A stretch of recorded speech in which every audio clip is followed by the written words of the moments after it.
Hello बच्चों, welcome to ISR academy. Today we are going to talk about DSA. DSA का means होता है data structure and algorithm. ये बहुत ही important topic है जो आज आपको ट्वेल्थ के साथ साथ आगे फ्यूचर में भी जिसको भी सॉफ्टवेयर इंजीनियर बनना है, बिना डीएसए नॉलेज के वो सॉफ्टवेयर इंजीनियर नहीं बन सकता। डीएसए एक जो कि है बेसिक फाउंडेशन है किसी भी सॉफ्टवेयर इंजीनियर के लिए, जिनको डीएसए पता होना ही चाहिए। आप कल जाके कहीं भी किसी भी कंपनी में इंटरव्यू दोगे सॉफ्टवेयर इंजीनियर के लिए, तो आपको डीएसए से रिलेटेड क्वेश्चन पूछे ही जाएंगे, क्योंकि डीएसए ही है जो आप बताता है कि सामने वाले बंदे का लॉजिक कैसा है, वो कैसे किसी प्रॉब्लम को सॉल्व करता है, क्या क्या स्टेप फॉलो करता है। ठीक है, उसी के बेसिस पे आप डिफाइन कर सकते हो, प्रॉब्लम सॉल्व कर सकते हो। अगर आपको प्रॉब्लम सॉल्व करने आता है, आपको प्रॉपर वे से प्रॉब्लम सॉल्व करने आता है और क्या क्या स्ट्रक्चर फॉलो करने हैं वो प्रॉब्लम सॉल्व करने के लिए, तो ही आप एक अच्छे सॉफ्टवेयर इंजीनियर बन सकते हो। तो उसके लिए आपको डीएसए का नॉलेज होना बहुत जरूरी है। डीएसए में हम लोग को बेसिकली यही बताया जाता है कि आपको पर्टिकुलर एल्गोरिदम कैसे बनाना है। एल्गोरिदम मीन्स कि कोई भी अगर आपके सामने प्रॉब्लम आता है, सपोज आपके घर में कोई इवेंट हो रहा है, सपोज आपके घर पे इवेंट मतलब शादी हो रहा है या फिर पूजा पाठ का कुछ इवेंट रखा गया है, कोई भी छोटा बड़ा इवेंट है, तो आपको उसको प्रॉपर प्लान करना पड़ता है ना, स्टेप्स लिखने पड़ते हैं कि आपको इवेंट्स में क्या क्या सामान लाने हैं, कहाँ कहाँ से लाने हैं, कहाँ पे रखना है, गेस्ट को कैसे सामान देना है, गेस्ट को कहाँ पे बैठाना है, पानी है कि नहीं। ये सब चीज़ें हर एक छोटे मोटे इवेंट में बेसिक चीज़ें देखना ही पड़ता है। कोल्ड ड्रिंक्स मार्केट से लाए कि नहीं आप। ठीक है, वो उसी के बेसिस पे आप क्या कर सकते हो, डिसाइड कर सकते हो कि आपका इवेंट कैसा जाएगा। ठीक है, वो सब पूरा आप एक दो दिन पहले ही प्लान कर लेते हो। ठीक है, वो सब किस में आता है, वो आपके एल्गोरिदम, उसको ही एल्गोरिदम बोलते हैं। नॉर्मल मतलब जनरल लाइफ में हम लोग डेली यूज करते हैं। ठीक है, उसी तरह प्रोग्रामिंग लैंग्वेज में भी एल्गोरिदम यूज होता है कोई भी प्रोग्राम लिखने के लिए। बट उस एल्गोरिदम स्टेप्स लिखने के बाद हमारे पास ये आता है कि तो एल्गोरिदम लिखने के बाद जो ऑपरेशन परफॉर्म करेंगे वो कहाँ पे परफॉर्म करेंगे, उसको किस वे से स्ट्रक्चर करेंगे। मतलब जो ऑब्जेक्ट्स होंगे, ऑब्जेक्ट्स अगर मैं यहाँ पे बोलूँ तो आप ले सकते हो, आपके जितने भी खाना पीना के सामान हो गए वो सब ऑब्जेक्ट्स हो गए। आप उसको स्टोर कर रहे हो फ्रीज में, फ्रीज में स्पेस है कि नहीं है, फ्रीज की आपकी मेमोरी कितनी है, मतलब कितना ज्यादा उसमें स्टोर कर सकते हैं। ठीक है, उस हिसाब से वो किस में आता है, स्ट्रक्चर में। उसको क्या बोलते हैं हम लोग, डेटा स्ट्रक्चर। ठीक है, इसलिए डेटा स्ट्रक्चर एंड एल्गोरिदम दोनों डिफरेंट डिफरेंट चीज है।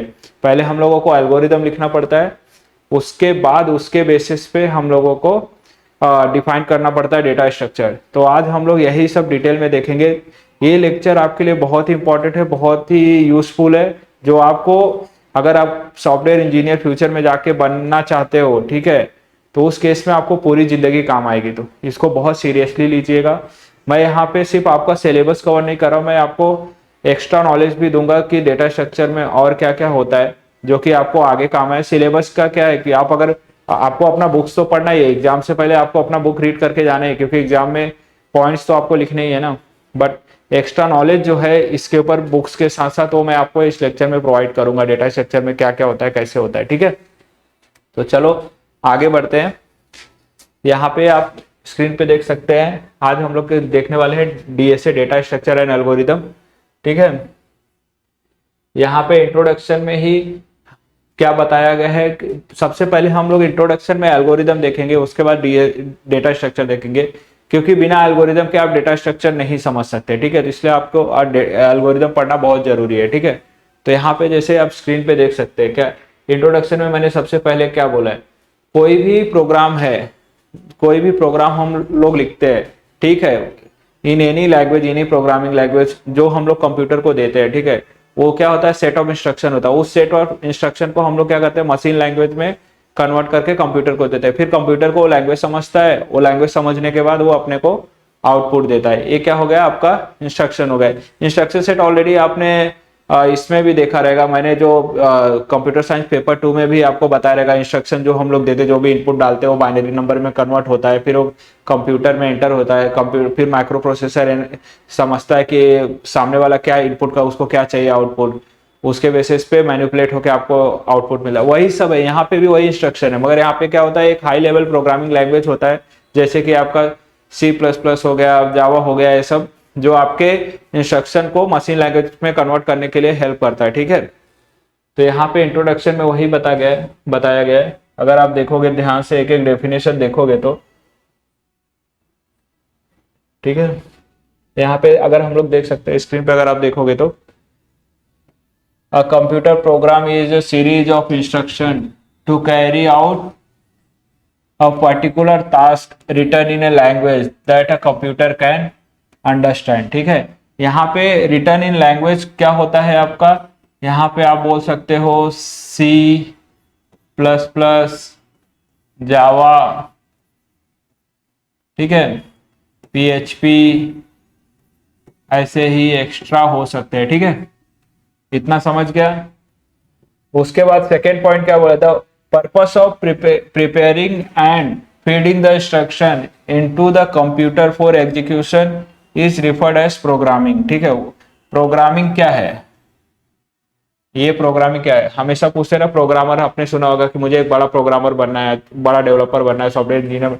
तो प्रोग्रामर कौन होता है, जो इस काम में एक समय के बाद, मतलब ये सब डेटा स्ट्रक्चर प्रोग्रामिंग लैंग्वेज सीखने के बाद मास्टर हो जाता है, उसको हम लोग प्रोग्रामिंग करने में मास्टर हो जाता है, उसको हम लोग प्रोग्रामर बोलते हैं। ठीक है, यहाँ पे अगर आप देखोगे, the process of preparing and feeding the instruction into the computer for execution is referred as programming. ठीक है, जो भी आप इंस्ट्रक्शन देते हो वो प्रॉपर वे से दे रहे हो कि नहीं, वो इंस्ट्रक्शन कंप्यूटर को, और प्रॉपर लैंग्वेज सिलेक्शन आपका हुआ है कि नहीं, प्रोग्रामिंग लैंग्वेज, वो सिलेक्ट करने के बाद आप जब प्रोग्राम करते हो, कोड लिखते हो, उसको हम लोग क्या बोलते हैं, और उसको फिर हम कंप्यूटर को देते हैं, तो उसको हम लोग क्या बोलते हैं, प्रोग्रामिंग। वो कौन करता है, प्रोग्रामर। प्रोग्रामिंग कौन करता है, आपका एक प्रोग्रामर करके देता है। ठीक है, इतना समझ गया। इंट्रोडक्शन बहुत इंपॉर्टेंट है, ये एक्चुअल में आपके चैप्टर से रिलेटेड नहीं है, बट बहुत इंपॉर्टेंट है, आप इसको ध्यान से सुनिएगा। ठीक है, हम लोग पूरा डेप्थ में जाएंगे, क्योंकि ये जो चैप्टर है अपना डीएसए, ये बहुत यूजफुल है, ये फाउंडेशन है किसी भी सॉफ्टवेयर इंजीनियर के लिए। ठीक है, उसके बाद there are number of features for a good program. जब भी आप कोई प्रोग्राम लिखते हो, प्रोग्राम या कोड करते हो, तो उसके लिए कुछ फीचर है जो आपको हमेशा फॉलो करना है जब भी आप प्रोग्राम लिखने जाओगे। ठीक है, तो यहाँ पे अगर देखोगे, पहला क्या है, रन इफिशिएंटली एंड करेक्टली। आप कोई प्रोग्राम लिखते हो तो आपका प्रोग्राम अच्छे से चलना चाहिए, इफेक्टिवली चलना चाहिए, ज्यादा मेमोरी नहीं लेना चाहिए, फास्ट होना चाहिए, उसका रिस्पॉन्स टाइम कम होना चाहिए। ये सब चीजें ध्यान में रख के ही आपको प्रोग्राम लिखना होता है। वो कैसे कर सकते हो, आगे अभी आपको समझेगा। ठीक है, have a user friendly interface. आप जब प्रोग्राम लिखते हो, जो उसका डिजाइन बनाते हो, मतलब प्रोग्राम हम लोग जब लिखते हैं तो उसका भी डिजाइन बनाना पड़ता है कि वो कैसा दिखेगा, क्लास का नेमिंग कैसा किया, उसके अंदर जो मेंबर वेरिएबल और मेंबर फंक्शन आपने डिक्लेयर किया है उसकी नेमिंग क्या किया है। जैसे कि एग्जांपल के लिए यहाँ पे मैंने एक क्लास ले लिया, ठीक है, एम्प्लॉय करके एक क्लास ले लिया। ठीक है, इसके अंदर मैंने वेरिएबल ले लिया है emp नेम, इसका डेटा टाइप हमने क्या ले लिया, स्ट्रिंग। ठीक है, उसके बाद emp एज, उसका डेटा टाइप क्या ले लिया, इंटीजर। ठीक है, और एक क्लास क्लोज कर दिया। ठीक है, अब इसमें मैं क्लास में फंक्शन भी मगर अगर मैं समझो ये जो एम्प्लॉय का क्लास लिया, इसका मैंने एम्प्लॉय नेम की जगह पे मैंने कुछ XYZ नेमिंग डाल दिया सपोज, तो आपको कल जाके समझेगा क्या कि ये स्ट्रक्चर आपका प्रॉपर हुआ है क्या, कल जाके आपको समझेगा XYZ क्या है, एक क्या वेरिएबल का नाम है, इसमें क्या स्टोर करना है, इस ऑब्जेक्ट में क्या स्टोर करना है। मतलब जब भी एम्प्लॉय डॉट हम लोग XYZ करेंगे, नहीं समझेगा, कल जाके कोई दूसरा डेवलपर आएगा, आपका कोड देखेगा तो उसको कुछ समझेगा ही नहीं कि आप करना क्या चाहते हो, आपने नेमिंग ऐसा क्यों नहीं। इसलिए नाम जो है आपका अप्रोप्रिएट होना चाहिए, करेक्ट होना चाहिए, स्ट्रक्चर प्रॉपर होना चाहिए, तो ही जाके आप एक अच्छा प्रोग्रामर बन सकते हैं। ठीक है,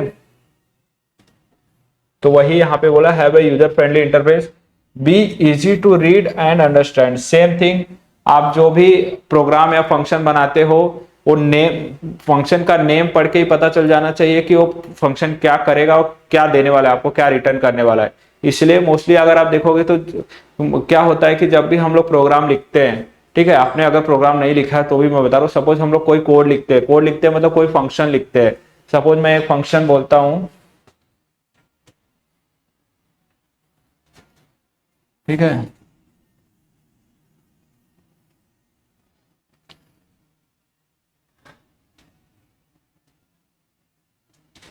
एक फंक्शन मैंने यहाँ पे समझो एक फंक्शन बना दिया,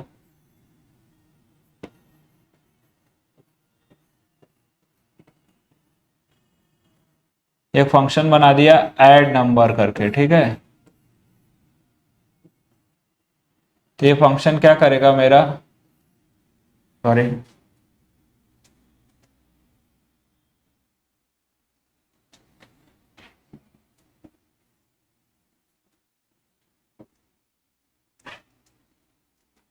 एक मैंने फंक्शन बना दिया ऐड फंक्शन। ये फंक्शन में दो पैरामीटर ले लिया, इंटीजर ए, इंटीजर बी, ठीक है। और ये फंक्शन में क्या कर दिया मैंने, जब भी इंटीजर ए और बी मिलेगा तो एक मैं ऐड का ए कर लेता हूं, ऐड का भी एक वेरिएबल डिक्लेयर कर लेता हूं, ऐड इंटीजर। यहाँ पे मैं सिर्फ इंटीजर नंबर ऐड करूंगा, तो मैं क्या करूंगा, ए और बी को रीड करूंगा, तो यहाँ के ऐड वेरिएबल के अंदर ए प्लस बी पास कर दूंगा, ठीक है। और उसके बाद इसको रिटर्न कर दूंगा। फंक्शन हमेशा रिटर्न करता है ऐड, ठीक है। तो इस फंक्शन में जब भी कोई इनपुट पास करेगा, parameter input A, integer a और बी में जो भी नंबर पास करेगा उसका ऐड होके रिटर्न हो जाएगा, ठीक है, मतलब एडिशन होके रिटर्न कर देगा, ठीक है। तो easy to read and understand, तो ये देख के ही पता चला ना, फंक्शन का नेम से आपको इजीली पता चला ना कि हम क्या कर रहे हैं, एक फंक्शन डिक्लेयर कर ऐड, ऐड मतलब एडिशन कर रहे हैं।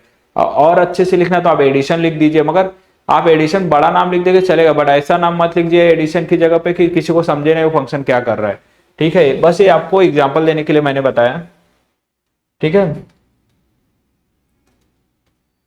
उसके बाद बी इजी टू डिबग, यहां पे अगर मैं बोल रहा हूं बी इजी टू डिबग बोल रहा हूं, तो आपका कोड का जो फॉर्मेट होता है, ठीक है, जो आप कोड लिखते हो वो फंक्शन वाइज अगर proper class objects and function बना के लिखोगे, मतलब एक ही फंक्शन में अगर आप सब कुछ डाल दोगे, सपोज आप कोई बहुत बड़ा ऑपरेशन परफॉर्म कर रहे हो कोड लिखते टाइम, उसमें सारा कुछ डाल दिया आपने, सारा इनपुट डाल दिया, सारा एक ही फंक्शन बना के इसी के अंदर सब कुछ कर दिया, तो कल जाके आपको खुद को रीड करने के लिए नहीं होगा। इसलिए आपका जो फंक्शन बनता है वो रीडेबल होना चाहिए, मतलब हर एक फंक्शन को सब छोटे छोटे फंक्शन में डिवाइड कर लो और उस छोटे छोटे फंक्शन में अपने ऑपरेशन करो, तो क्या होगा, कल जाके डिबग करने जाओगे तो आपको पता चलेगा कौन से फंक्शन के सब फंक्शन में क्या ऑपरेशन कर रहे हैं हम लोग, तो इजीली आप उसमें चेंज कर सकते हो और उसको डिबग कर सकते हो। डिबग करने का मतलब ये होता है कि सपोज आपके पर्टिकुलर प्रोग्राम में कुछ एरर आया, ठीक है, तो उस एरर को आप कितना जल्दी फाइंड आउट कर सकते हो, उस प्रोग्राम में मतलब क्या क्या ऑपरेशन हो रहा है उसको डिबग करना, और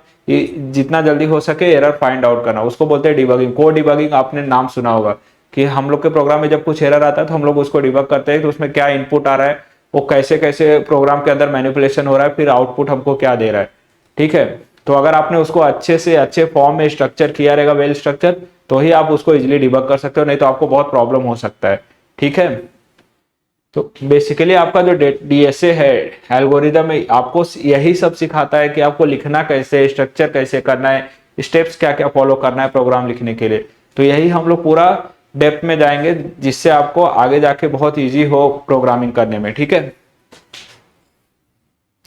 ठीक है, be easy to debug, be easy to modify and be easy to maintain. अगर आपका स्ट्रक्चर अच्छा है तो कल जाके सपोज इस वेरिएबल मेरा इंटीजर है, इंटीजर भी मैंने दो वेरिएबल डाल दिया, ठीक है। अब इस ए और बी में आप कुछ भी पास कर सकते हो, कोई भी नंबर पास कर सकते हो, बट आपका नंबर ये क्या बोलते हैं, आपका जो पैरामीटर आएगा वो हमेशा इंटीजर होना चाहिए। बट अगर इसको मॉडिफाइबल बनाना है, मतलब कल जाके कोई भी नंबर एक्सेप्ट कर ले, तो आपको ये जो है पैरामीटर इसको क्या करना पड़ेगा, डायनेमिक करना पड़ेगा, कल जाके मैं इजिली इसका डेटा टाइप चेंज कर सकूं। तो उसको हम लोग क्या बोलते हैं, we easy to modify, we easy to maintain, ठीक है। मेंटेनेबल होना चाहिए, आपके जो कोड होते हैं, आपकी प्रॉपर्टी होती है, आपने जो भी आप सिंपल अपना ही देख लीजिए, अपने घर पे कोई भी अगर आप पेंटिंग करवाते हो या कोई काम करवाते हो तो उसको हमेशा ध्यान में रखते हो ना कि इजिली मैं उसको मेंटेन कर पाऊं, या भी कोई भी काम करवाते हो, खर्चा करते हो कहीं पे आप ज्यादा पैसा डालते हो, तो इस पर ये माइंड में रख के ही करते हो ना कि मैं उसको मेंटेन कर पाऊं लंबे टाइम तक, जिससे उसमें कम से कम एरर, अगर एरर आया भी तो जल्दी मुझे पता चल जाए, कुछ इश्यू आया तो, ठीक है। उसको बोलते हैं वी इजी टू मेंटेन। इतना पता चल गया। ये तो बस इंट्रोडक्शन, अभी हम लोग स्टार्ट कर, आगे जैसे जैसे स्लाइड में जाएंगे तो आपको पता चलेगा, ठीक है।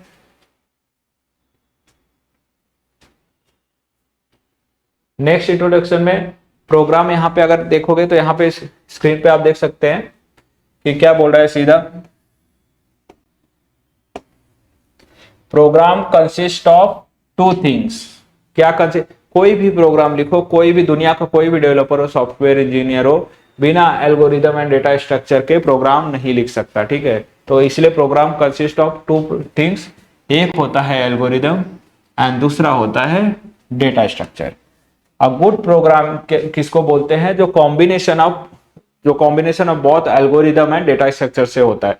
अगर आप प्रोग्राम लिख रहे हो, सपोज आप फंक्शनल प्रोग्राम लिख दिए, फंक्शन के बेसिस पे प्रोग्राम बना के लिख दिए, बट वहां पे आपने डेटा स्ट्रक्चर और प्रॉपर एल्गोरिदम फॉलो नहीं किया जो हमको पढ़ाया जाता है, बताया जाता है, तो आपका प्रोग्राम कभी भी एफिशिएंट नहीं होगा। कल जाके वो उसका फटना फिक्स है, आपका कोड फटना फिक्स है, तो आप अच्छे डेवलपर कभी नहीं बोले जाओगे, ठीक है। इसलिए आपको हमेशा algorithm and data structure follow करना ही है, ठीक है।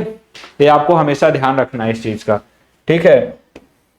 Algorithm is a step by step recipe for solving an instance of a problem, ठीक है।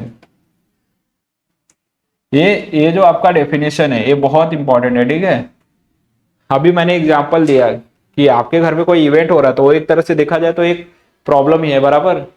वो एक तरह का आप प्रॉब्लम मतलब खुशी के लिए रिलेटेड, बट एक तरह से आपके लिए प्रॉब्लम उसको सॉल्व करना है, तो आप step by step process follow करते हो आपका इवेंट कंप्लीट करने के लिए। या फिर नॉर्मल लाइफ में कोई भी प्रॉब्लम आता है, ठीक है, तो आप उसको सॉल्व करने के लिए स्टेप फॉलो करते हैं। अगर नहीं फॉलो करते, चलो हो जाएगा, ये कर देते, या किसी ने बोला कि चलो भाई ये कर लो, आपका प्रॉब्लम सॉल्व हो जाएगा, तो मतलब आप प्रॉपर वे से सोच नहीं रहे हो, मतलब आपकी थिंकिंग वैसी नहीं है कि एक प्रोग्रामर वाली थिंकिंग नहीं है, आप कोई भी चीज को एनालाइज नहीं कर पा रहे हो। अगर आप किसी चीज को एनालाइज नहीं कर सकते तो आप प्रोग्रामर नहीं बन सकते, सिंपल स्ट्रेट फॉरवर्ड, खत्म उधर ही, ठीक है। तो सॉल्विंग अ प्रॉब्लम, इसलिए स्टेप बाय स्टेप हर एक चीज को नोट करो। अगर कोई भी नॉर्मल मैथ्स का एग्जांपल, मैथ्स में अगर आप कोई आपको सम आता है, इंटीग्रेशन डेरिवेटिव, तो उसके आपके फॉर्मूले जो होते हैं वो आपको फॉलो करने पड़ते हैं। क्या आप फॉर्मूले सारे याद करते बैठते हो क्या? अगर फॉर्मूला समझना पड़ता है ना एक बार, उसका क्या डेफिनेशन, उसी फॉर्मूले से आप कोई भी प्रॉब्लम सॉल्व कर सकते हो ना। उसी तरह एल्गोरिदम प्रोग्रामिंग में भी अगर आपको कोई प्रॉब्लम सॉल्व करना है या कोई कोड लिखना है, तो आपको एल्गोरिदम फॉलो करने पड़ेंगे, स्टेप फॉलो करने ही पड़ेंगे, ठीक है। और इसी तरह डेटा स्ट्रक्चर क्या है? Data structure represent the logical relationship that exist between individual element of data to carry out certain task, ठीक है। ये तो स्टेप्स हो गया, एल्गोरिदम तो आपको समझ गया, स्टेप्स हो गया, मैंने स्टेप्स बना लिए, ये स्टेप फॉलो करूंगा मेरा प्रॉब्लम सॉल्व हो जाएगा। बट उस स्टेप्स के अंदर भी जो आपके लॉजिकल रिप्रेजेंट, मतलब आपको वहां पे जो इनपुट मिलेगा, हर एक स्टेप पे जो आपने इनपुट लिखा है, मैंने ये सामान लिया तो सामान को कहाँ रखूंगा, कैसे रखूंगा, अगर ये सामान ज्यादा हो गया तो क्या करूंगा, कम हो गया तो क्या करूंगा, पानी ज्यादा हो गया तो क्या करूंगा, पानी कम हो गया मेरे पास तो क्या करूंगा इवेंट में, ये गेस्ट नहीं आया तो क्या होगा, गेस्ट ज्यादा आ गए तो क्या होगा, गेस्ट ऐसे ऐसे कंडीशंस होते हैं ना, तो वो सब किसके अंदर आता है? आपके स्ट्रक्चर के अंदर आता है, ठीक है। वो ठीक है, उसको हम लोग क्या बोलते हैं? Data structure. Simple general example के साथ समझ गया। तो आप जब भी डेली लाइफ में कुछ काम करोगे तो आपको हमेशा ये सब चीजें याद आनी चाहिए कि भाई मैंने यहाँ पे एल्गोरिदम फॉलो किया, मैंने यहाँ पे डेटा स्ट्रक्चर, इसको स्ट्रक्चर किया, ऑर्गेनाइज किया पूरा डेटा को, इसमें मैंने ये पर्टिकुलर स्पेसिफिक इसमें रूल्स लगाए, लॉजिक लगाए अपना प्रॉब्लम सॉल्व करने के लिए, ठीक है।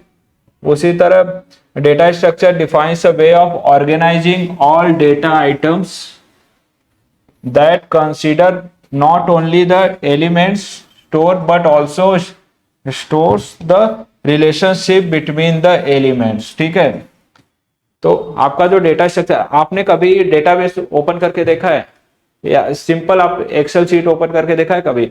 अगर एक्सेल सीट में आप सपोज किसी कॉलेज में हम लोग एक्सेल सीट मेंटेन कर रहे हैं, अगर डेटाबेस सपोज नहीं मेंटेन करें, उस एक्सेल सीट में अगर मैं वहां पे जितने भी स्टूडेंट उनका डेटा मेंटेन कर रहा हूँ, ठीक है, उस स्टूडेंट का एक नॉर्मल इंफॉर्मेशन का डिटेल होगा, ठीक है, स्टूडेंट का नाम क्या है, एड्रेस क्या है, ठीक है। और एक और सीट होगा, एक सीट होगा जिसमें उस स्टूडेंट का पेमेंट डिटेल, फीस दिया है कि नहीं दिया है, और कौन कौन से चैप्टर, कौन कौन से उसने सिलेबस में उसके कौन कौन से चैप्टर, कौन कौन से बुक्स है, ये सब चीजों का रिकॉर्ड मेंटेन होगा। बट उसके लिए सबके लिए अलग अलग आपका सीट होगा, बट उस सीट को प्रॉपर रिलेशनशिप मेंटेन करना, मतलब जैसे स्टूडेंट का टेबल है तो उसका स्टूडेंट का आपका आईडी हर एक टेबल में प्रेजेंट होगा कि हाँ ये स्टूडेंट का बुक है, ये स्टूडेंट का फीस स्ट्रक्चर उसने दिया है कि नहीं दिया है, ये स्टूडेंट का पर्टिकुलर, तो उसको मेंटेन करना भी एक डेटा स्ट्रक्चर का पार्ट है। इसमें एग्जांपल के लिए चलो इसको सिंपल कर देता हूँ। एग्जांपल के लिए आप एक डेटाबेस ले लो, नॉर्मल एम्प्लॉय का डेटाबेस ले लो, ठीक है। अब उस एम्प्लॉय के डेटाबेस में वो एम्प्लॉय का पूरा डिटेल आ गया, नेम आ गया, सैलरी आ गया, तो उस एम्प्लॉय का एक्स्ट्रा डिटेल मतलब उसने अभी तक क्या काम किया था, वर्क एक्सपीरियंस क्या, तो वो आपको अलग टेबल में मिलेगा। तो उस टेबल का और एम्प्लॉय के टेबल में रिलेशनशिप होना चाहिए, तो दोनों टेबल में एम्प्लॉय का आईडी आपको कॉमन मिलेगा, ठीक है। इस तरह ये रिलेशनशिप मेंटेन करना भी डेटा स्ट्रक्चर का ही पार्ट होता है, ठीक है। इतना समझ गया आपको?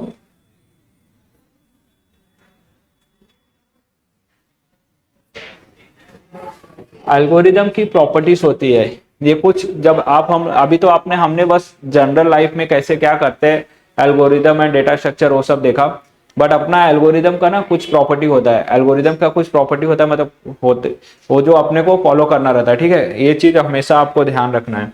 यहाँ पे अगर मैं बोल रहा हूँ एल्गोरिदम प्रॉपर्टी में, तो एल्गोरिदम क्या होता है, पॉजेसेस द फॉलोइंग प्रॉपर्टीज, ठीक है। क्या होता है एल्गोरिदम, आप जब डिफाइन करते हो, ठीक है, इट मस्ट बी करेक्ट, ठीक है। आप एल्गोरिदम लिख रहे हो, आप कोई प्रॉब्लम सॉल्व करने जा रहे हो या फिर किसी को प्रेजेंट करने जा रहे हो, या फिर कोई आपके पास आया अपनी समस्या लेके, आप उसकी समस्या सॉल्व करने के लिए बहुत सारे वे बताओगे, ठीक है। बट वो आप समस्या ऐसे ही कुछ भी तो नहीं बता दोगे ना, हाँ चलो ऐसे से कर लो आपका काम। आप हमेशा जब प्रॉब्लम सॉल्व करोगे सामने वाले का, तो आप यही सोच के सॉल्व करोगे, एकदम करेक्ट वे ही बताओगे ना उसको, जो सही है, बराबर। तो आपका जो एल्गोरिदम हमेशा करेक्ट होना चाहिए। प्रोग्रामिंग में भी अगर आप कोई प्रॉब्लम सॉल्व कर रहे हो तो आपका एल्गोरिदम जो भी स्टेप्स है आपके वो करेक्ट होने चाहिए। इसलिए बोला जाता है कि आपका एल्गोरिदम जो है एकदम करेक्ट होना चाहिए। It must be composed of a series of concrete steps, ठीक है। एक एक स्टेप छोटे छोटे स्टेप्स में डिवाइड करके एल्गोरिदम बनाओ। एक साथ एक ही बार में आप पूरा खाना नहीं खा सकते हो, आपको धीरे धीरे ही उठाना पड़ेगा मुंह में खाना डाल। एक साथ आप पूरा प्लेट का खाना नहीं खा सकते ना, उसी तरह तो आप धीरे धीरे एक एक आइटम एक एक निवाला लेके खाना खत्म करोगे तो प्रॉपर जाएगा और डाइजेस्ट भी प्रॉपर होगा, आपकी बॉडी उसको अडॉप्ट भी कर पाएगी। उसी तरह जब भी एल्गोरिदम लिखते हो तो एक ही बार में कोई भी प्रॉब्लम आप सॉल्व नहीं कर सकते, उसको छोटे छोटे स्टेप में डिवाइड करना पड़ेगा। अगर छोटे छोटे स्टेप में आप डिवाइड कर पाते हो तो आप और लोगों के साथ काम कर सकते हो, वो एक पर्टिकुलर स्टेप आप दूसरे को दे सकते हो, कुछ स्टेप्स और दूसरे को दे सकते हो, इससे आपका काम भी जल्दी होगा, ठीक है। इसलिए ये सब चीजें माइंड में रख के ही आपको एल्गोरिदम प्लान करना है। ये मैं जो अभी आपको बता रहा हूँ आगे आपको बहुत काम आएगा, ठीक है। और तीसरा प्रॉपर्टी क्या है, there can be a no ambiguity as to which step will be perform next, ठीक है। उसमें कोई एम्बिग्यूटी, कोई कंफ्यूजन, कोई प्रॉब्लम नहीं होना चाहिए, डुप्लीकेशन नहीं होना चाहिए कि एक स्टेप का दूसरा स्टेप कौन सा परफॉर्म करना है।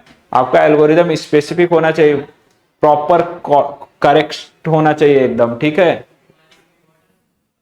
उसके बाद it must be A composed of a finite number of steps, मतलब आपके जो एल्गोरिथम एक टाइम के बाद खत्म होना भी चाहिए। ऐसा नहीं कि आप स्टेप लिखते गए तो कभी खत्म ही नहीं हो रहा है, वो ऐसा नहीं करना रहता।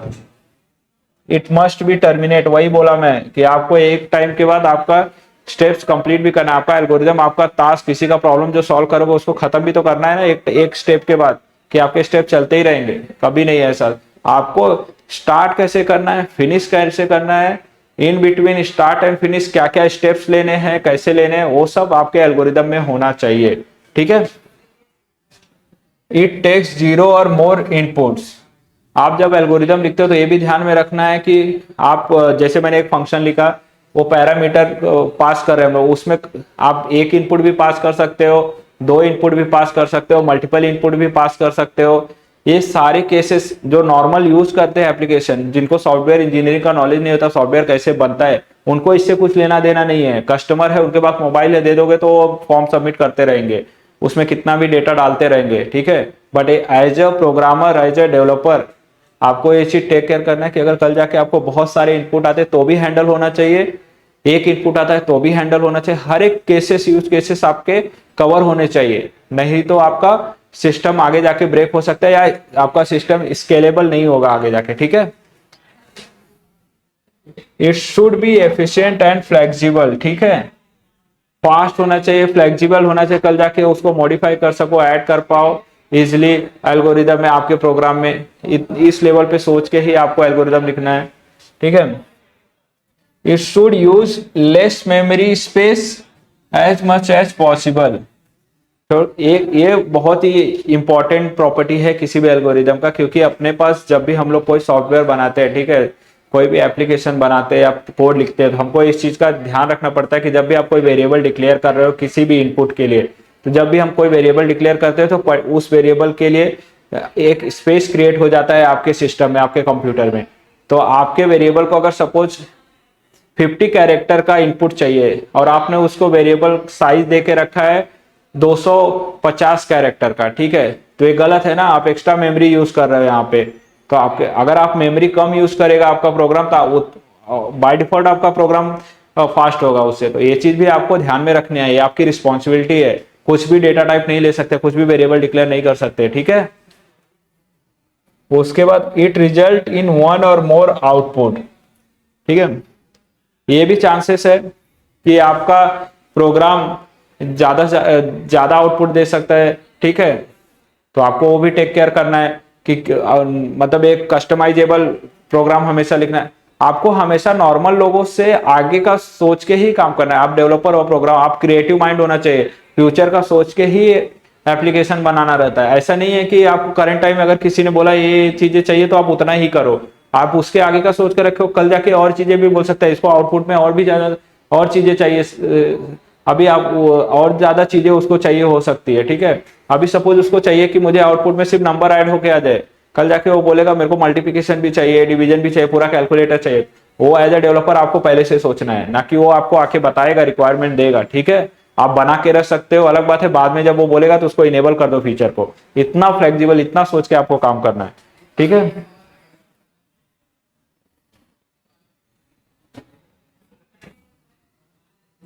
उसके बाद क्या आता है आपका प्रॉब्लम सॉल्विंग फेज आता है, ठीक है। अभी तक हम लोग एल्गोरिदम में ही, अभी तक हम लोग डेटा स्ट्रक्चर में नहीं गए। डेटा स्ट्रक्चर का बेसिक डेफिनेशन मैंने आपको बताया बस, ठीक है। प्रॉब्लम सॉल्विंग फेज भी आपका एल्गोरिदम का पार्ट है, ठीक है।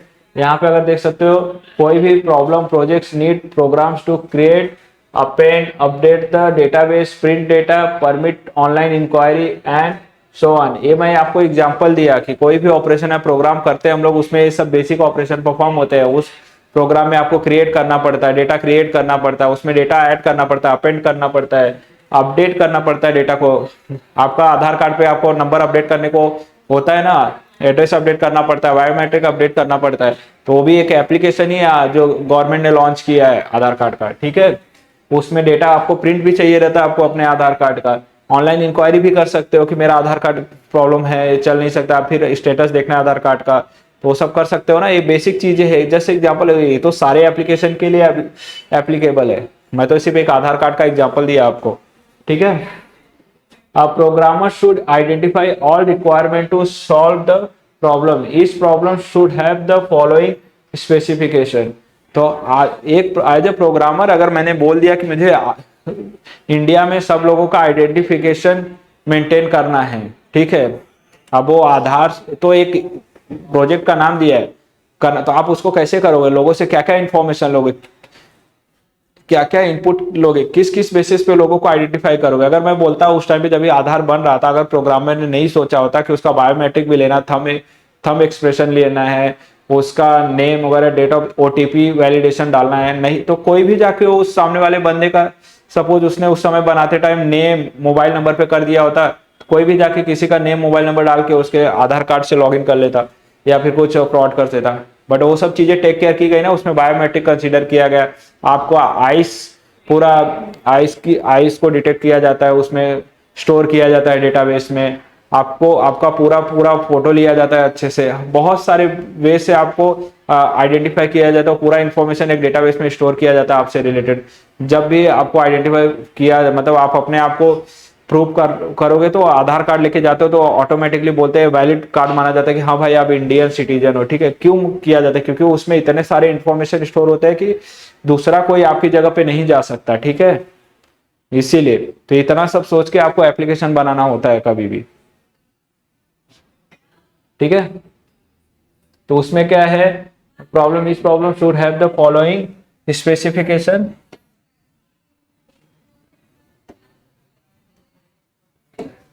अब स्पेसिफिकेशन में यहाँ पे बोला हूं तो क्या क्या बोल रहा हूं, अगर देखोगे तो type of programming language.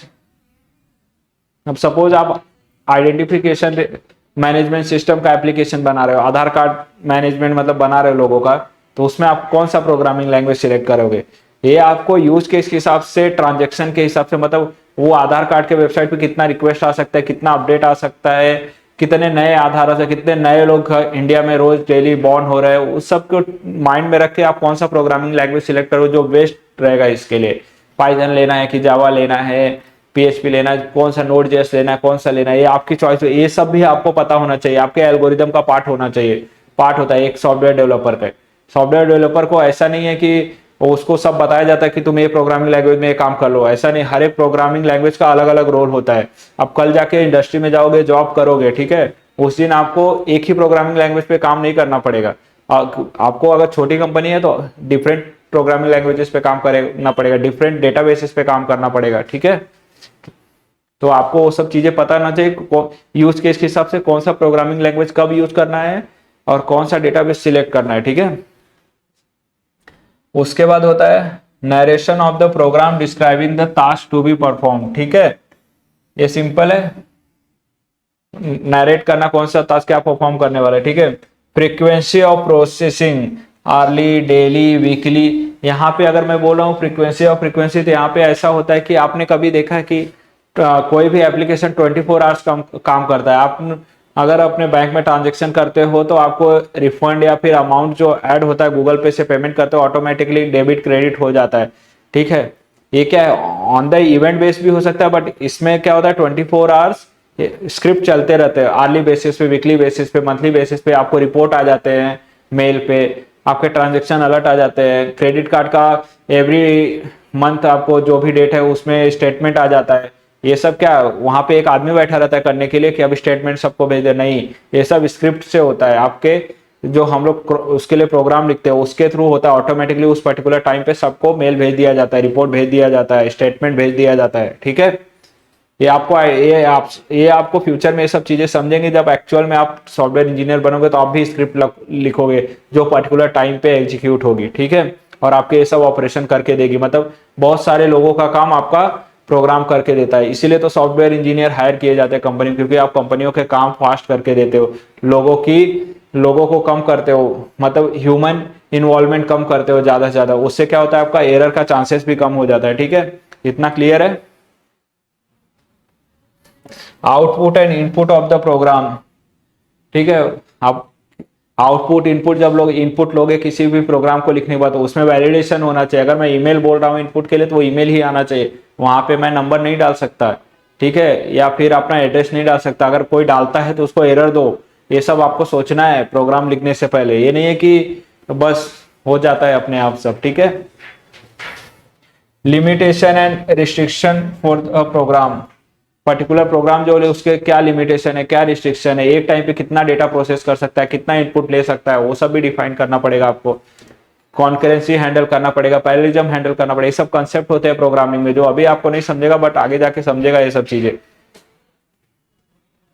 Detail specifications, detail में पूरे चीजों को आइडेंटिफाई करो, प्रोग्राम का कैसे क्या करना है, एल्गोरिदम का, ठीक है। यहाँ पे मेरा मेन यही है कि ये सब जो है आपके सिलेबस में तो नहीं है, बट मेरा ये है कि आपको अच्छे से समझे हम लोग ये पढ़ क्यों रहे हैं, डीएसए पढ़ क्यों रहे हैं, अगर डीएसए से क्या, डीएसए का क्या यूज है। बिना डीएसए आप अगर प्रोग्रामिंग लैंग्वेज सीख भी लोगे तो आप कुछ कर नहीं पाओगे, क्योंकि इस डीएसए यूज करके ही आप उसके एल्गोरिदम बना पाओगे, उसके प्रॉपर उसका वो स्ट्रक्चर कर पाओगे, ऑर्गेनाइज कर पाओगे अपने प्रोग्राम को, ठीक है। दोनों को कंबाइन करके ही आप अच्छे डेवलपर बन सकते हो।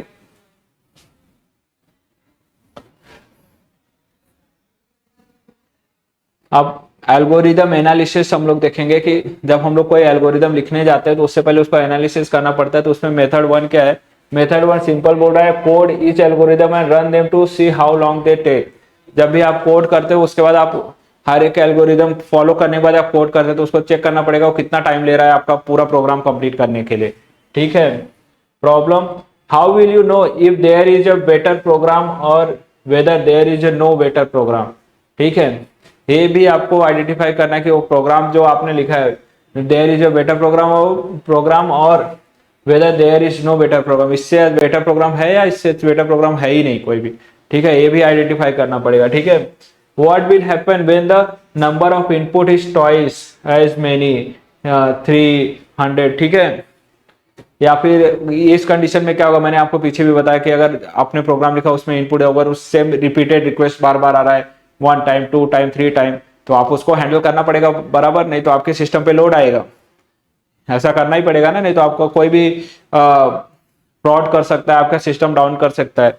ये सब चीजें हैंडल की जाती है इंटरनली किसी भी एप्लीकेशन में, मल्टीपल रिक्वेस्ट हैंडल किए जाते हैं। एक ये हो गया। मेथड 2 क्या बोलता है, मेथड 2 बोलता है कि develop model of the way computer work and compare how the algorithm behave in the model. ठीक है, goal to be able to predict performance at a coarse level, that is to be able to distinguish between good and bad algorithm. Another benefit, when a assumption change we can predict the effect of those changes। ठीक है, ये algorithm method 2 में भी आपको ये ध्यान में रखना पड़ता है। इसमें बेसिकली पीछे यही बोला है, अगर मैं सिंपल लैंग्वेज में बताऊं, कल जाके आपने एल्गोरिदम लिखा, ऐसा भी हो सकता है कि हमने जो रूल्स फॉलो किए एल्गोरिदम लिखो कल जाके चेंज हो सकता है। ठीक है, तो चेंज हुआ तो उस केस में क्या करोगे, आपका प्रिडिक्शन फेल हो गया, आपने कुछ सोच के लिखा प्रोग्राम किया फ्यूचर का ऐसा, क्योंकि एज ए प्रोग्रामर मैंने बोला कि आपको थोड़ा आगे का सोच के करना पड़ेगा, आपका प्रेडिक्शन फेल हो गया, तो उस केस में क्या आप उसको इजीली मॉडिफाई कर सकते हो कि नहीं, ये सब वो सब एल्गोरिदम एनालिसिस का ही पार्ट होता है। ठीक है, उसके बाद है वाई एल्गोरिदम। हम लोग को एल्गोरिदम एनालिसिस करने की जरूरत क्यों है भाई, क्यों एल्गोरिदम एनालिसिस हम लोग कर रहे हैं। ठीक है, तो यहाँ पे अगर देखो, computer get faster and problem size get bigger. ठीक है, analysis will become more important, why the difference between good and bad algorithm will be a get bigger.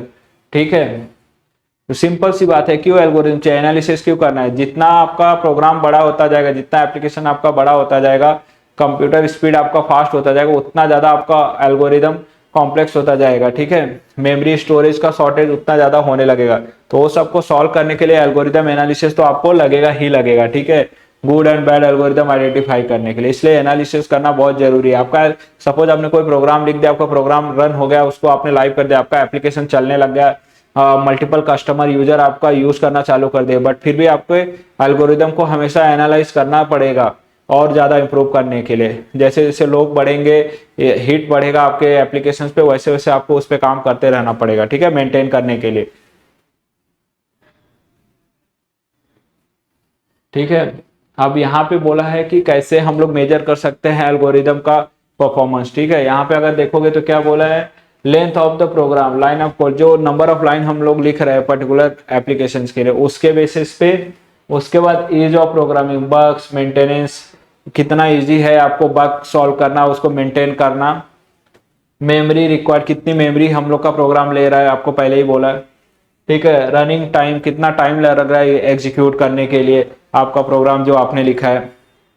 ठीक है, running time is the dominate standard. ठीक है, quantifiable and easy to compare, often the critical bottleneck. ठीक है, तो इसलिए आपका running time हमेशा प्रॉपर होना चाहिए, बहुत इंपॉर्टेंट रोल प्ले करता है, कितना टाइम लेता है उसके बेसिस पे, और कितना मेमोरी ले रहा है, क्योंकि अगर आपका मेमोरी ज़्यादा ले रहा है, स्पेस ज़्यादा ले रहा है, और इंटरनली सिस्टम को उसको प्रोसेस करने के लिए बहुत ज़्यादा टाइम, तो आपका रनिंग टाइम ऑटोमेटिकली बढ़ जाएगा।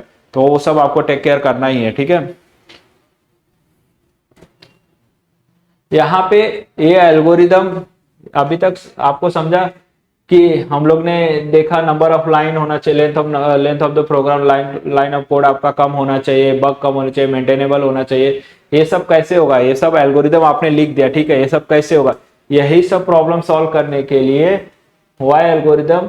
ठीक है, यही सब प्रॉब्लम सॉल्व करने के लिए डेटा स्ट्रक्चर आया। ठीक है, कि डेटा स्ट्रक्चर फॉलो करके ही आप अपने प्रोग्राम का नंबर ऑफ लाइन कम कर सकते हैं, आप अपने कोड को प्रॉपर स्ट्रक्चर कर सकते हैं, कोड मेंटेन कर सकते हैं, कम बग कर सकते हैं, उसका रन टाइम डिक्रीज कर सकते हैं डेटा स्ट्रक्चर फॉलो करके ही।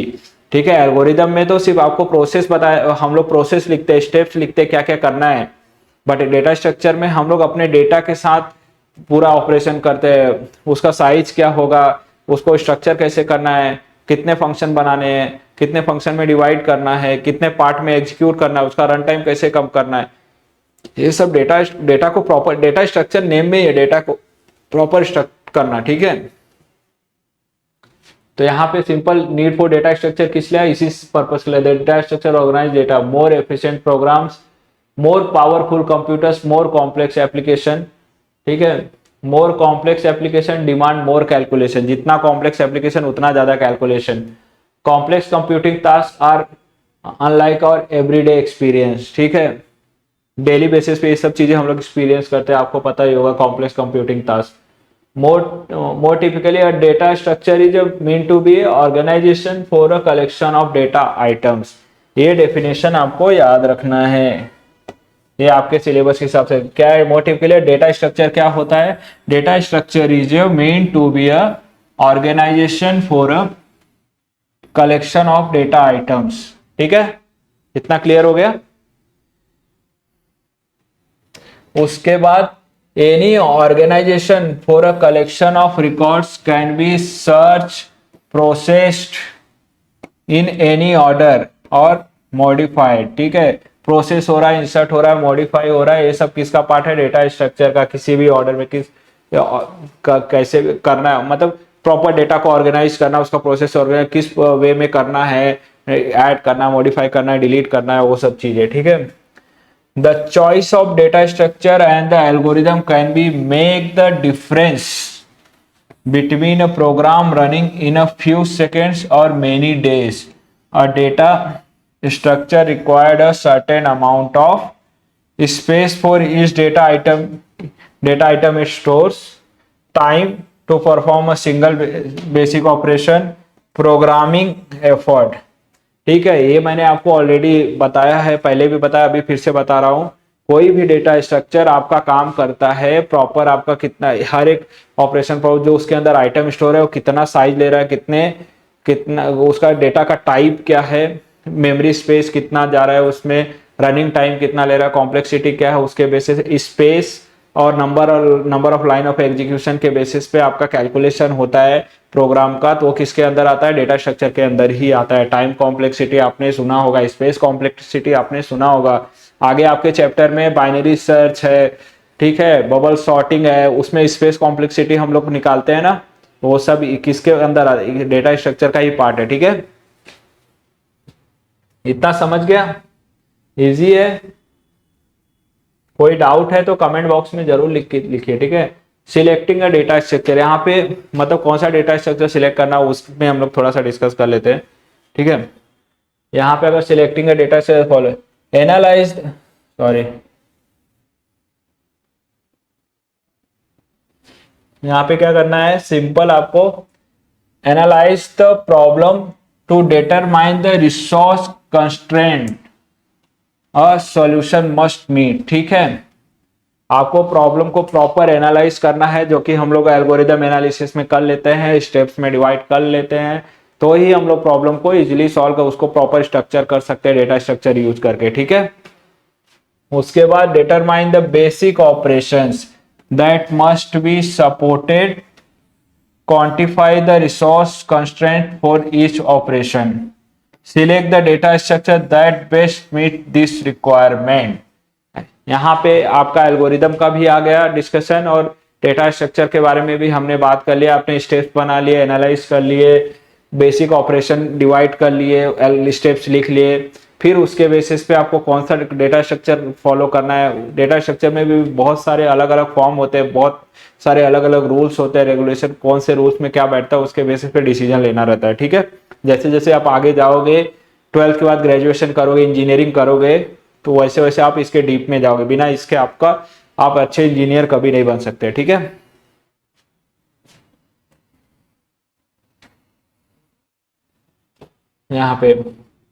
यहाँ पे डेटा स्ट्रक्चर का बेसिक डेफिनेशन है, जो आपका बुक वाला डेफिनेशन अभी तक जो मैंने बताया, आपको प्रैक्टिकली समझाया प्रॉब्लम कैसे क्या होता है, यहाँ बुक वाला भी जो है सेम ही है, बस वर्डिंग का वर्डिंग चेंज किया है। तो आप ये भी ध्यान में रख सकते हैं, आपको लिखना, अगर डेटा स्ट्रक्चर क्या है डेफिनेशन लिखने को बोला तो आप बता सकते हो, ठीक है। क्या है आपका डेटा स्ट्रक्चर, लॉजिकल और mathematical description of the structure and implementation of the structure on a computer. ठीक है, जो भी आपका लॉजिकल और मैथमेटिकल ऑपरेशन होता है, कैलकुलेशन होते हैं, उसको प्रॉपर वे से प्रेजेंट करना और प्रॉपर वे से कैलकुलेट करना कैसे करना है, कहाँ स्टोर करने के बेसिस पे आप उसके अंदर फिर कंप्यूटर के अंदर हम लोग फिट करते हैं। फिट करने के लिए कोई प्रोग्रामिंग लैंग्वेज यूज करेंगे, कोई भी C++, जावा एक्सेट्रा। तो उस ऑपरेशन को, उस जो प्रोग्रामिंग लैंग्वेज जो भी हम लोग ऑपरेशन करते हैं, डेटा टाइप वगैरह डिक्लेयर करते हैं, क्लास डिक्लेयर करते हैं, स्ट्रक्चर डिक्लेयर करते हैं, प्रॉपर वे में नेमिंग करते हैं, वो सब डेटा स्ट्रक्चर, उसको ही हम लोग डेटा स्ट्रक्चर बोलते हैं। ठीक है, ये आपका क्लियर हो गया। इसमें बोला है quantitative analysis of the structure which include determining the amount of memory needed to store the structure and the time required to process the structure। ठीक है, बहुत इजी है। ठीक है, आपने प्रोग्राम लिखा, आपने डेटा टाइप डिक्लेयर किया XYZ, उसको डिफाइन कर दिया इंटीजर 10, 4, 15। ठीक है, तो आपको मेमोरी कितना ले रहा है, जब भी वेरिएबल डिक्लेयर कर रहे हो तो आपका मेमोरी कितना ले रहा है।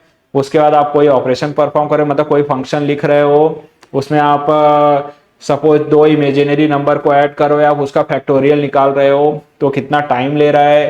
ठीक है, ये सब क्या है, डेटा स्ट्रक्चर का ही, इसको ही डेटा स्ट्रक्चर बोलते हैं। ठीक है,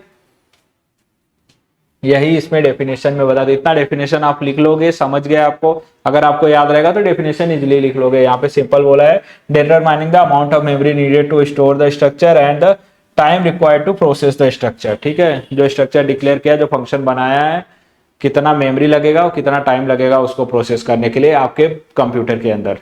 ठीक है,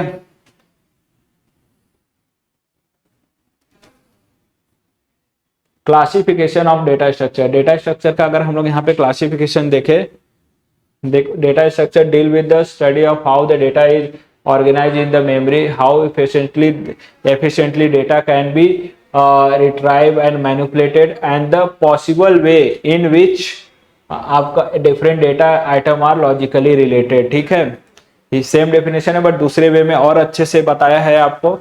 ठीक है, how the data is organize, मतलब आपने डेटा कैसे ऑर्गेनाइज किया है अपने मेमोरी के अंदर, एक डेटाबेस के अंदर डेटा को कैसे रखा है, कैसे मैप किया है एक दूसरे से, उसको प्रोसेस कैसे कर रहे हो, उस डेटा को प्रोसेस करने के लिए कितना टाइम लग रहा है।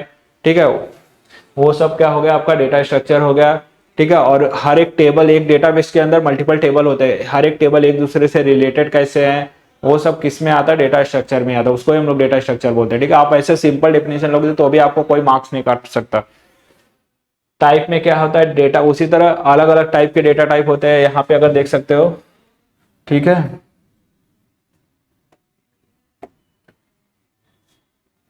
प्रिमिटिव डेटा टाइप इसको डेटा स्ट्रक्चर भी बोल सकते हैं।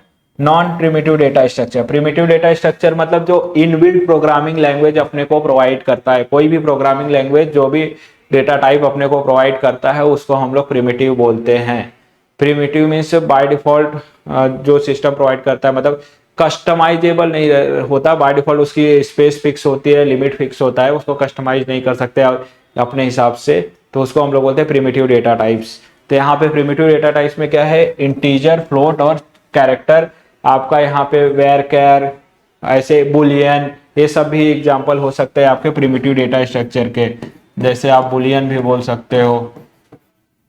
ठीक है, यहाँ पे नॉन प्रिमिटिव डेटा स्ट्रक्चर में क्या हो गया, आपका एरे हो गया। एरे के अंदर आप जितना चाहे उतना डेटा स्टोर कर सकते हो सेम टाइप के। एरे मतलब ही यही होता है कि आपका एरे एक वेरिएबल ही होता है बट उस वेरिएबल के अंदर same type, same data type, मतलब अगर जैसे आप नंबर स्टोर कर रहे हो तो उसके अंदर मल्टीपल नंबर स्टोर कर सकते हो एक वेरिएबल के अंदर। अगर आप स्ट्रिंग स्टोर कर रहे हो तो उसके अंदर मल्टीपल स्ट्रिंग स्टोर कर सकते हो बट एक ही टाइप के वैल्यूज स्टोर कर सकते हो एक एरे वेरिएबल के अंदर। ठीक है, सेम वैसे ही स्ट्रक्चर्स होता है और स्टैक्स होता है। स्ट्रक्चर आपका क्लास के जैसा होता है कि जैसे यहाँ पे एक स्ट्रक्चर हमने बना दिया, ठीक है, ऐसे स्ट्रक्ट कीवर्ड यूज करके, ठीक है, नाम दे दिया पीपल। ठीक है, तो इस पीपल के अंदर नेम हो सकता है, ठीक है, एग्जांपल दे रहा हूं, ठीक है, और उसका सिटी हो सकते हैं, ठीक है। ए स्ट्रक्चर हो गया किसका, पीपल का, ठीक है, पीपल स्ट्रक्चर हो गया। इसी तरह ये आपका स्ट्रक्चर होगा, स्ट्रक्चर में भी आप वैल्यू एक्सेस का उसकी, ये आपका स्ट्रक्चर होगा। स्ट्रक्चर जस्ट लाइक अ क्लास, क्लास ऑलरेडी आप लोगों ने देखा होगा सी प्लस प्लस में, आप 11th में भी देखा होगा। तो वैसे स्ट्रक्चर होता है, स्ट्रक्चर के अंदर भी आप वेरिएबल, बस स्ट्रक्चर जो होता है स्टैटिक टाइप होता है आपका। क्लास जो होता है वो क्या होता है, डायरेक्ट, मतलब क्लास में हमेशा आपको ऑब्जेक्ट बनाना पड़ता है। मतलब अगर आपने क्लास, कोई इसको क्लास बनाया सपोज पीपल को, तो पीपल का ऑब्जेक्ट बनाना पड़ेगा। उस ऑब्जेक्ट से ही आप नेम और सिटी एक्सेस कर सकते हो, रीड कर सकते हो। बट स्ट्रक्चर में कैसा कि आपको ये स्ट्रक्चर के नेम से ही एक्सेस करना पड़ेगा, मतलब पीपल डॉट करना पड़ेगा, पीपल डॉट नेम, ठीक है। इसको इसलिए स्टैटिक टाइप भी बोलते हैं, ठीक है, स्ट्रिक्ट टाइप भी बोलते हैं, ठीक है। इतना समझ गया आपको? आई होप अभी तक आपको इसमें कोई प्रॉब्लम नहीं होगा, इतना आपको समझ में आ रहा है। मैं फास्ट तो नहीं जा रहा हूं ना? अगर आपको लग रहा है कोई डाउट है तो कमेंट बॉक्स में लिखिए, मैं आंसर जरूर करूंगा, ठीक है। उसके बाद लीनियर डेटा स्ट्रक्चर भी होता है। लीनियर डेटा स्ट्रक्चर में आपने स्टैक, क्यू, लिंक लिस्ट का नाम सुना होगा। स्टैक का मतलब क्या होता है, मेमोरी में स्टैक्स, मतलब आपने बुक रख दिया, ठीक है, ये बुक है, एग्जाम्पल के लिए, एग्जाम्पल के लिए आप यहाँ पे देख सकते हैं बुक है। तो मैंने अगर बुक रखना चालू करूंगा तो पहले ये बुक रखूंगा, फिर ये दूसरा रखूंगा, फिर तीसरा रखूंगा, फिर चौथा रखूंगा। लास्ट में जो बुक रख रहा हूं वो पहले बाहर जा रहा है, तो इसको क्या बोलते हैं, लास्ट इन फर्स्ट आउट, ठीक है। इसको इसको स्टैक्स बोलते हैं। क्यू क्या बोलते हैं, आदमी खड़े हैं लाइन में, जो पहले खड़ा होगा सबसे पहले उसका काम होगा, तो उसको क्या बोलते हैं, फर्स्ट इन फर्स्ट आउट। तो एल्गोरिदम कौन सा फॉलो होता है स्टैक में, लास्ट इन फर्स्ट आउट वाला। बुक का एक बुक देख लेना, एक के ऊपर एक बुक रखा है, या कोई भी चीज एक के ऊपर रखा है, प्लेट वगैरह। अगर क्यू बोला तो सीधा समझ जाना कि लोग लाइन में खड़े हैं, जो सबसे पहले खड़ा रहेगा सब उसका पहला काम होगा, मतलब फर्स्ट इन फर्स्ट आउट, जो पहले आएगा पहले जाएगा, ठीक है। तो हो गया आपका Q. Link list, link list में कैसा होता है कि आप आगे पीछे दोनों साइड से एक्सेस कर सकते हैं। एक लिंक लिस्ट के अंदर आपका फ्रंट एंड रियर होता है, फ्रंट से भी डेटा ऐड होता है, रियर से डेटा भी ऐड और रिमूव हो सकता है, ठीक है। इसलिए लिस्ट में बहुत वे होता है, डबल लिंक लिस्ट भी होता है एग्जाम, ठीक है। ये समझ गया आपको अभी तक? आई होप इतना आपका क्लियर है। नॉन लीनियर डेटा स्ट्रक्चर भी होता है। एग्जाम्पल आपका जो ट्री हो गया, ग्राफ हो गया, ये क्या है, नॉन लीनियर डेटा स्ट्रक्चर है। ट्रीज आपने देखा होगा, जब भी हम लोग बाइनरी सर्च करते हैं ट्री के फॉर्म में ही करते हैं। ट्री में क्या होता है, सपोज एक नोड है, इस नोड के अंदर दो नोड है, ए बी सी, ये क्या हो गया, पेरेंट नोड हो गया। ये दोनों क्या हो गए आपके, चाइल्ड नोड हो गए, ठीक है। ये क्या हो गया, उसके ब्रांचेस हो गए ना, दोनों चाइल्ड नोड के, पेरेंट नोड है, इससे कनेक्टेड किससे है, दूसरे। ए बी का क्या हो गया, पेरेंट हो गया। सी का क्या हो गया, ए पेरेंट हो गया। ये दोनों क्या हो गए, सिबलिंग हो गए एक दूसरे के। इस तरह से ट्री डिफाइन किया जाता है। अगर आपको ये नाम भी याद हो गया, अगर मैंने अभी एग्जांपल के लिए बताया, नाम भी याद हो गया, तो भी अगर ट्रीज पूछा तो ट्री को डिफाइन करके डायग्राम ड्रॉ करके आप उसमें पेरेंट नोड, चाइल्ड नोड, ये सब एग्जांपल दे सकते हो, तो भी आपको इसमें मार्क्स मिल जाएंगे। बट ऐसा नहीं है, आपको बुक पढ़ के अच्छे से एग्जाम्पल देना, अच्छे से डेफिनेशन लिखना है। मैं आप सबको बता रहा हूँ कि ये मैं जस्ट आपको चीजें समझा रहा हूँ कैसे होता है, रियल लाइफ में कैसे वर्क करता है। बट आपको अपना बुक पढ़ना है, आपको डेफिनेशन पढ़ने, एग्जाम्पल देने हैं अच्छे से पढ़ के, ठीक है। वो आपकी रिस्पॉन्सिबिलिटी आपको करना है, ठीक है। इससे आपको इंटरेस्ट आ जाएगा, आपको डेटा स्ट्रक्चर पढ़ना की, और रियल वर्ल्ड में कैसे यूज होता है एग्जाम्पल समझ में आ जाएगा। अगर आपको इतना समझ में आ गया, समझ लो कि मेरा लेक्चर लेना सफल हो गया, ठीक है।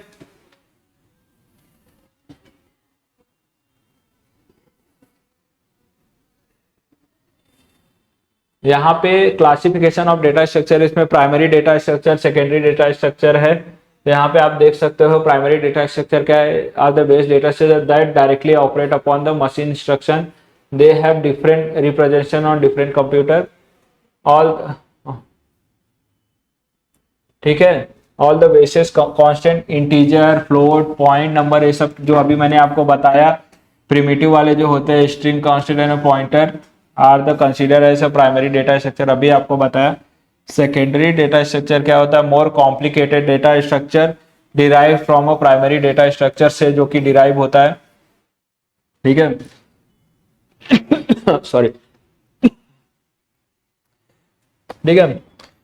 They emphasise on the grouping same or different data items with relationship between each data item, ठीक है। यहाँ पे अगर मैं बोलूँ सेकेंडरी डेटा स्ट्रक्चर में, मतलब आपका एक डेटाबेस वाला एग्जांपल यहाँ पे आप ले सकते हो।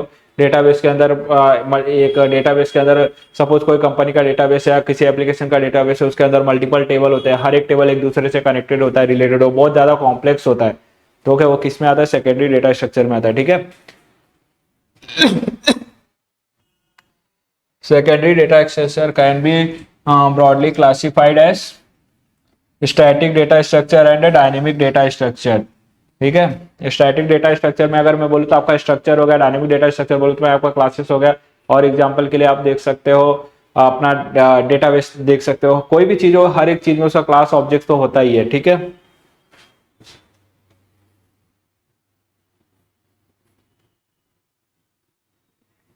यहाँ पे क्लासिफिकेशन ऑफ डेटा स्ट्रक्चर में आप देख सकते हैं, if data structure sorry if data structure is created using a static memory allocation, example data structure form when the number of data items are known in advance, it is known as static data structure और fixed data structure, ठीक है। जब भी आप कोई भी data store कर रहे हो, अगर हमको पहले से ही पता है कि उसका टाइप क्या है, कौन से टाइप का डेटा आने वाला है, ठीक है, और वो पहले से फिक्स है, तो उसको हम लोग स्टैटिक डेटा स्ट्रक्चर बोलते हैं। और उसका साइज भी फिक्स है क्योंकि आपको पता है वो कितने साइज में आ सकता है, ठीक है। उसी तरह if a data structure is created using dynamic memory allocation, that is a data structure form when the number of data item are not known in advance, जिसमें मतलब कस्टमर से जो इनपुट आने वाला है, यूजर से जो इनपुट आने वाला है आपके एप्लीकेशन में, वो कुछ भी हो सकता है, ठीक है। कुछ भी मतलब कुछ भी हो सकता है, कुछ भी इनपुट आ सकता है, कितने साइज का भी आ सकता है। वो सब क्या होता है? आपका डायनेमिक डेटा स्ट्रक्चर होता है, is known as a dynamic data structure or variable size data structure, ठीक है। Dynamic data structure can be broadly classified as linear data structure and non-linear data structure, ठीक है। Linear data structure and non linear data structure मैंने आपको already बताया था। Linear data structure जैसे कि आपका एरे हो गया, नॉन लीनियर आपका जैसे स्टैक क्यू, लिंक लिस्ट हो गया, ठीक है। Linear data structure have a linear relationship between its adjacent element, link list are example of linear, sorry यहाँ पे लीनियर जो है आपका लिंक लिस्ट आपका एग्जांपल हो गया, हाँ सॉरी लिंक लिस्ट बराबर है एरे आपका एग्जांपल हो गया, ठीक है। उस तरह से आप लोग ले सकते हो।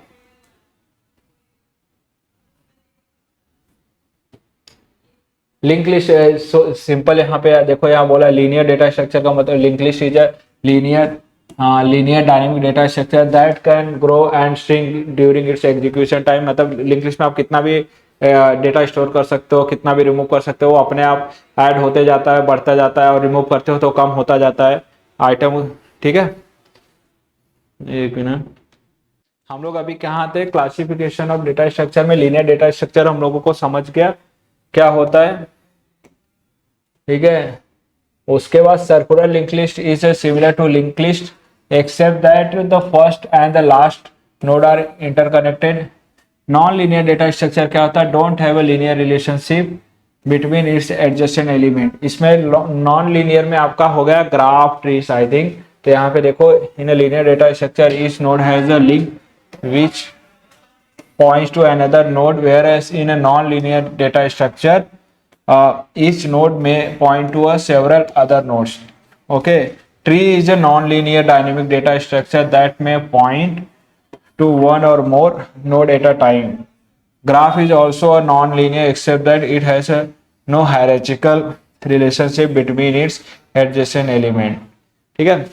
तो यहाँ पे मैं बोल सकता हूँ कि आपका जो लीनियर डेटा स्ट्रक्चर होता है, आप लिंक लिस्ट एग्जांपल ले सकते हो। नॉन लीनियर में आपका ट्री और क्या हो गया आपका जो ट्री ऐसे ब्रांचिंग बना रहता है पूरा, और ग्राफ, ठीक है।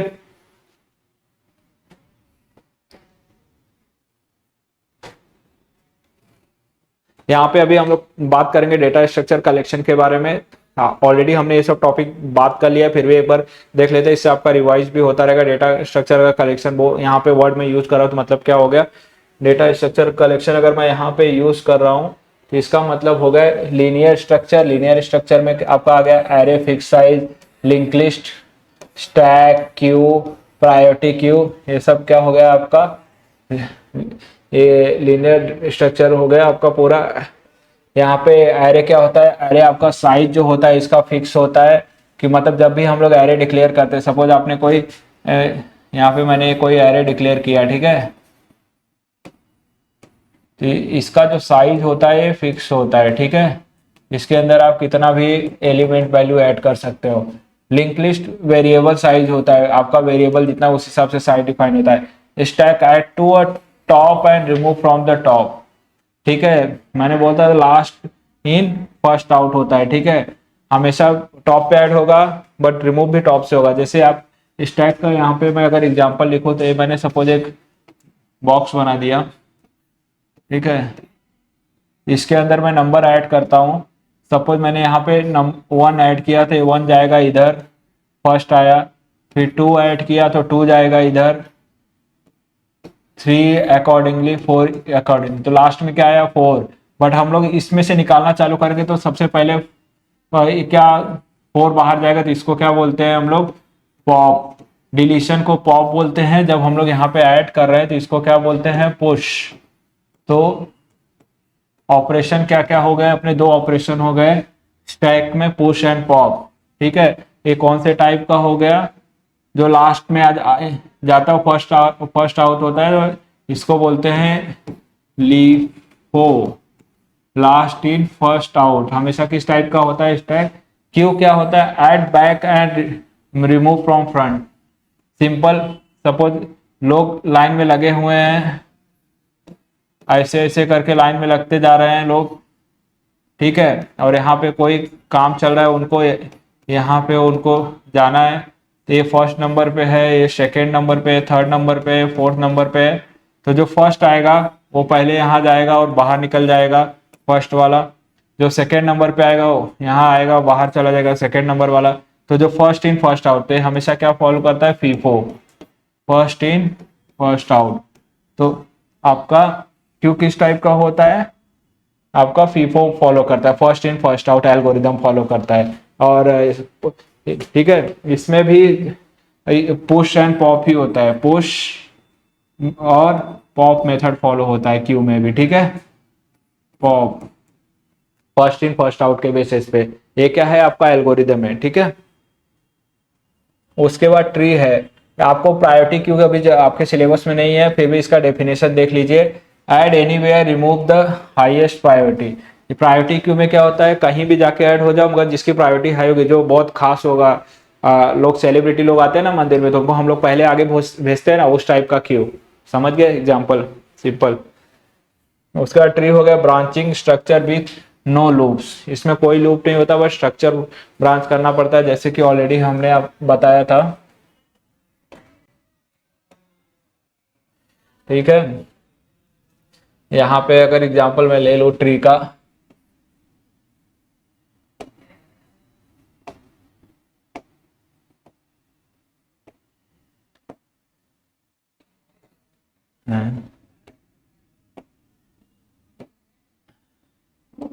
चल के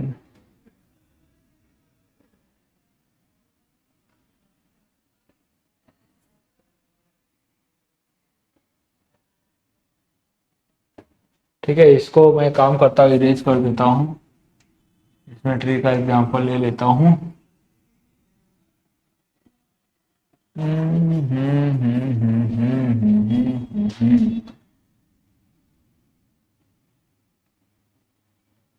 ठीक है, चल क्यों नहीं रहा है, आई थिंक ये चल नहीं रहा है, थोड़ा सा कुछ प्रॉब्लम हो गया है टेक्निकली, ठीक है। ट्री का मैंने प्रीवियस वीडियो में दिखाया था, ट्री मतलब ब्रांचिंग, एक पेरेंट नोड होता है, उसके अंदर 2 चाइल्ड नोड होते हैं, वो 2 चाइल्ड नोड के को भी एक चाइल्ड पेरेंट हो सकता है, उसके 2 चाइल्ड नोड हो सकते हैं, इस तरह से ट्री फॉर्म हो सकता है। मतलब नॉर्मल अगर आप ट्री का एग्जांपल ले लो, ट्री कैसे ग्रो करता है, ट्री एक बार आता है तो उसके उसमें अलग अलग ब्रांच निकलते हैं, फिर उस ब्रांच से और अलग अलग ब्रांच निकलते हैं, तो उस तरह से ट्री स्ट्रक्चर फॉलो होता है, ठीक है। हैश टेबल्स होता है, ग्राफ्स होता है। हैश टेबल मतलब जिसमें एक नंबर स्टोर रहता है, उस नंबर से हम लोग वैल्यू इजिली एक्सेस करते हैं, तो उसको हैशिंग बोलते हैं, ग्राफ भी उसी तरह से चलता है, ग्राफ डिजाइन करते हैं अलग अलग, मगर एक दूसरे से वो कनेक्टेड रहता है। ठीक है, ये सब जो है आपके डेटा स्ट्रक्चर के कलेक्शन है। ठीक है, इसी के बेसिस पे अपना पूरा डेटा स्ट्रक्चर चैप्टर है। यहाँ पे डेटा स्ट्रक्चर ऑपरेशन क्या क्या होते हैं ये आपके सिलेबस का है। यहाँ पे इसको एकदम अच्छे से हम लोग एक बार देख लेते हैं, डेटा स्ट्रक्चर कलेक्शन क्या क्या परफॉर्म होते हैं।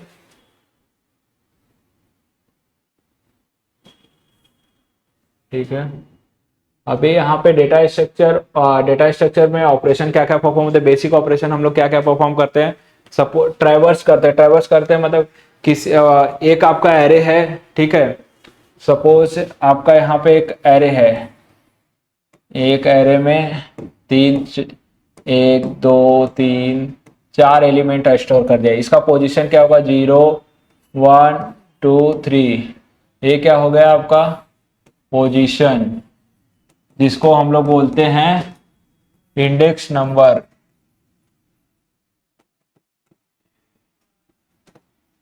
ठीक है, ये क्या हो गए आपके वैल्यूज जो हम लोगों को एक्सेस करने रहते हैं। ठीक है, तो हम लोग हमेशा एरे के, ये क्या हो गया पूरा आपका एरे, ये एरे हो गया। तो हमेशा हम लोग को पोजीशन और इंडेक्स नंबर के बेसिस पे वैल्यू एक्सेस करना रहता है। अगर सपोज मुझे 1 चाहिए तो मैं क्या करूंगा,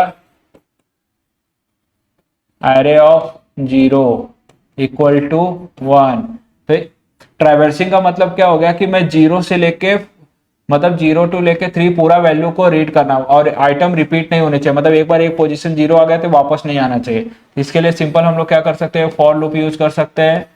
for i equal to 0, i less than equal to length of array. ठीक है, तो एरे का लेंथ अपने आप ले लेगा, एरे का लेंथ कितना है 4। ठीक है, उसके बाद आई प्लस प्लस। ठीक है, तो यहाँ पे हम क्या कर देंगे, सीधा प्रिंट कर देंगे, सी आउट कर देंगे। क्या कर देंगे, सी आउट हम लोग कर देंगे array of i, sorry array of i. तो इसमें आपको क्या हो जाएगा, पूरा जितना नंबर है इस एरे का पूरा प्रिंट हो जाएगा। इसको क्या बोलते हैं हम लोग, ट्रैवर्सिंग। तो ट्रैवर्सिंग समझ गया आपको, ट्रैवर्सिंग करना क्या हो गया। ठीक है,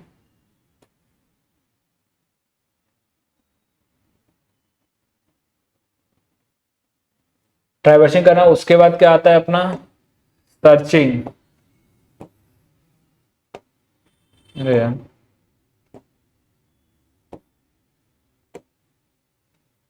एक मिनट। उसके बाद क्या आता है, searching, finding location of record with a given की वैल्यू और finding the location of record which satisfy one और मोर कंडीशन। सर्च करना मतलब एक यही सेम एरे जो है उस एरे के अंदर से किसी वैल्यू को फाइंड आउट करना, उसको हम लोग बोलते हैं सर्चिंग। अगर मैं यहाँ पे सर्चिंग बोलूँ तो यहाँ पे आपका सपोज एरे है, सेम एरे ले लेते हैं, इसमें मैं वैल्यू लेता हूँ 1 2 3 4 और मुझे 3 फाइंड करना है, मतलब इसका लोकेशन फाइंड करना है। तो इसका लोकेशन क्या हो जाएगा, 0 1 2। तो इसका लोकेशन 2 है, इस लोकेशन के बेसिस पे मुझे 3 मिलेगा। तो मगर मैं ये वैल्यू लोकेशन पे भी फाइंड कर सकता हूँ, डायरेक्ट वैल्यू से भी फाइंड कर सकता हूँ, मतलब एरे का वैल्यू भी यूज कर सकता हूँ। मतलब 2 इक्वल टू 3 जहां पे मुझे मिले उसका लोकेशन प्रिंट कर दो। ठीक है, या फिर डायरेक्ट इसके इंडेक्स नंबर पे भी पास कर फाइंड आउट कर सकता हूं। जहां पे भी मुझे अगर इंडेक्स मिला, इफ एरे ऑफ 2, ओके, उस केस में मुझे प्रिंट कर देना है एरे की वैल्यू। ठीक है, तो ये क्या हो गया आपका, ये आपका हो गया सर्चिंग। मैंने यहाँ पे एग्जांपल दिया, मैंने यहाँ पे कोई सिंटेक्स नहीं फॉलो किया, बस आपको एग्जांपल बताया कि कैसे वर्क करता है। ये अपना एल्गोरिदम ही है डेटा स्ट्रक्चर, मगर इसके लिए आपको क्या करना पड़ेगा, ट्रैवर्स करने के लिए भी आपको एल्गोरिदम फॉलो करना पड़ेगा। कौन सा बेस्ट सूट होगा, कौन सा एल्गोरिदम, कौन सा डेटा स्ट्रक्चर आपको फॉलो करना है। सर्चिंग के लिए आप क्या कर सकते हो, इस एरे को पूरा ट्रैवर्स कर सकते हो, एक एक एलिमेंट चेक करोगे जब तक आपको 3 नहीं मिले। या फिर ऐसा भी कर सकते हो कि आप इस एरे को 2 पार्ट में डिवाइड कर लो, फिर उसके बाद उसकी वैल्यू फाउंड करो तो आपको जल्दी वैल्यू मिल जाएगा, आपका नंबर ऑफ इटरेशन कम हो जाएगा, तो और ऑप्टिमाइज हो जाएगा। इस तरह से इसीलिए डेटा स्ट्रक्चर आपको आया है, ठीक है। उसके बाद क्या है, inserting, deleting, sorting and merging. Insert मतलब इस एरे में अगर मुझे एक और नंबर ऐड करना है, यहाँ पे 5 ऐड करना है, तो मैं सिंपली क्या कर दूंगा, एरे ऑफ, उसका पोजीशन क्या होगा 3 4, एरे ऑफ 4 इक्वल टू 5, इसको असाइन कर दूंगा तो मेरा ये जो एरे बन जाएगा वो 5 एलिमेंट का बन जाएगा। इसमें 5 भी आ जाएगा, 1 2 3 4 5। ये हो गया आपका इंसर्ट हो गया। डिलीट हो गया मतलब यहाँ से मुझे रिमूव करना है, तो ऑब्वियस सी बात है, मैं इसका पोजीशन क्या है 0 1 2 3 4, मुझे 3 निकालना है, तो मैं क्या करूंगा, इसको एरे ऑफ 2 इक्वल टू 0 या फिर पॉप कर दूंगा, पॉप एरे ऑफ 2, तो क्या हो जाएगा, ये 2 निकल जाएगा, तो आपका जो नया एलिमेंट, नया एरे स्ट्रक्चर बनेगा उसमें क्या आएगा 1 2 4 5, ऐसा एरे बन जाएगा, ठीक है। इस तरह से हम लोग निकाल सकते हैं स्ट्रक्चर। उसी तरह सॉर्ट कर सकते हैं, arranging the record in some order. अभी यहाँ पे हम लोग का एरे का अगर देखोगे ऑर्डर क्या है 1 2 3 4 असेंडिंग ऑर्डर में, इसको हम लोग डिसेंडिंग ऑर्डर में सॉर्ट भी कर सकते हैं, मतलब 5 4 3 2 1 में, तो उसको बोलते हैं सॉर्टिंग, ठीक है। ये सब ऑपरेशन है। मर्ज कर सकते हैं, सपोज एक एक एरे 2 है, ये एरे 1 है, दोनों को मर्ज कर दो एक दूसरे में, तो उसको बोलते हैं एरे मर्जिंग, ठीक है। ये समझा, ये सारे ऑपरेशन जो बेसिकली अपने एरे में होते हैं। आई होप आपको इतना ये सब समझ गया है। इसमें कोई डाउट है तो आप मुझे पूछ सकते हैं। बाकी हम लोग जो आपका ट्रीस है और ग्राफ है, ट्रीस में से आपको जो ट्रीस के स्ट्रक्चर बनते हैं उसको कैसे मैनिपुलेट करते हो, आपको एग्जाम में क्वेश्चन में पूछे जाते हैं प्रोग्राम में, तो मैं हम लोग उसका प्रोग्राम भी करेंगे, और एरे ट्रैवर्सिंग का, finding the number, searching the number, इसका भी प्रोग्राम करेंगे, ठीक है। नेक्स्ट लेक्चर में हम लोग प्रोग्राम करेंगे। तो बेसिकली फर्स्ट लेक्चर में मैं आपको बस इंट्रोडक्शन दे रहा हूँ, डीप में एकदम आइडिया दे रहा हूँ क्या क्या ऑपरेशन होते हैं। नेक्स्ट लेक्चर में प्रोग्राम के साथ जो इसके प्रोग्राम है, जहां जहां पे रिक्वायर्ड है हम लोग वो प्रोग्राम भी करेंगे, ठीक है।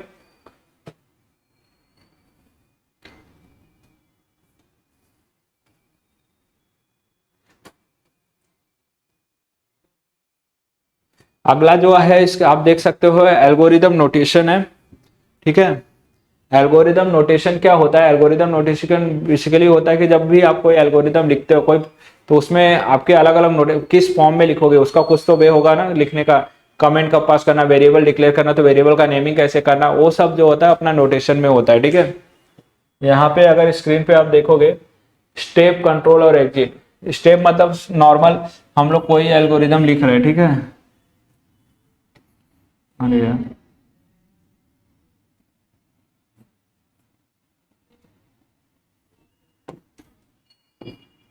हाँ, कोई एल्गोरिदम अगर हम लोग लिख रहे हैं, ठीक है, तो उसमें स्टेप लिखते हैं, स्टेप 1। स्टेप 1 में क्या लिखते हैं, input the number, input the numbers, okay. Step 2, validate the number, validate the number. Step 3, add number 1, number 2, total. Step 4, print total. Step 5, finish, ठीक है। ये इस तरह से स्टेप्स होता है। कंट्रोल करते हैं ना, कंट्रोल करना मीन्स हो गया फिर उसके बाद step 5 finish means exit. Exit okay, exit function call कर लिया हम लोग ने यहाँ पे, ठीक है। उसी के बाद कंट्रोल करना भी, सपोज सपोज हमको वैलिडेशन नहीं करना है, या फिर हमको नंबर ऐड होने के बाद कुछ और करना है, इसका इफ कंडीशन वगैरह डालते हैं या फिर दूसरे स्टेप में जाना है, तो उसको हम लोग क्या बोलते हैं, कंट्रोल, ठीक है। नोटेशन का मतलब समझ गया। उसके बाद है कमेंट्स, राइट योर कमेंट्स। तो ये सपोज हमने एल्गोरिदम लिखा है, तो यहाँ पे अगर मुझे कमेंट लिखना है तो यहाँ पे मैं ऐसे कमेंट लिख सकता हूँ, algorithm adding number, adding two numbers variable. हम लोग को नंबर एक्सेप्ट करने के लिए दो वेरिएबल चाहिए रहेंगे, suppose number one integer, number two integer, total integer, total equal to num one plus num to.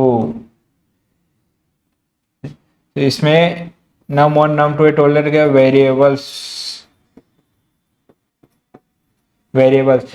हर एक वेरिएबल में अगर आप देखोगे तो उसका वेरिएबल का नाम होता है, उसका डेटा टाइप होता है, इसको क्या बोलते हैं, डेटा टाइप। डेटा टाइप मतलब किस टाइप का वैल्यू स्टोर करेगा, इंटीजर मतलब नंबर वैल्यू स्टोर करेगा, ये क्या हो गया, वेरिएबल का नाम हो गया, ठीक है। तो जितने जिस टाइप का वेरिएबल स्टोर करेंगे, इस वेरिएबल के लिए आपके मेमोरी में एक मेमोरी स्पेस क्रिएट हो जाती है जब भी हम लोग वेरिएबल डिक्लेयर करते हैं, ठीक है। और उसके बाद इनपुट आउटपुट, सिंपल यहाँ पे मैंने टोटल को हम लोग क्या कर सकते हैं, सी आउट कर सकते हैं, ठीक है। तो नंबर वन नंबर टू यहाँ पे हम लोग इनपुट ले सकते हैं, सी इन कर सकते हैं, ठीक है। नंबर वन सी इन, नंबर टू, समझा। आई होप इतना आपको समझ में आ गया, मैं जस्ट एग्जांपल ले रहा हूँ। तो ये होता है आपका एल्गोरिदम नोटेशन। क्योंकि अगर आपको ये नोटेशन नहीं पता है तो आप जब भी हम लोग प्रोग्राम करेंगे आपको नहीं समझेगा। वैसे भी जब मैं प्रोग्राम करूंगा, ठीक है, उस टाइम पे मैं आपको ये सब चीजें फिर रिपीट करूंगा तो आपको और समझ जाएगा। बट ये है कि इससे आपकी चीजें क्लियर हो जाएगी। हम मैं वापस रिपीट कराऊंगा चीजें प्रोग्राम करते टाइम, आप उसका टेंशन मत लीजिए, बट ट्राई करो जितना समझ में आ रहा है अभी के लिए, ठीक है। अभी मेरा मेन जो है टारगेट आपको थियोरेटिकली अच्छे से डीप में डेटा स्ट्रक्चर एंड एल्गोरिदम समझाना, ठीक है।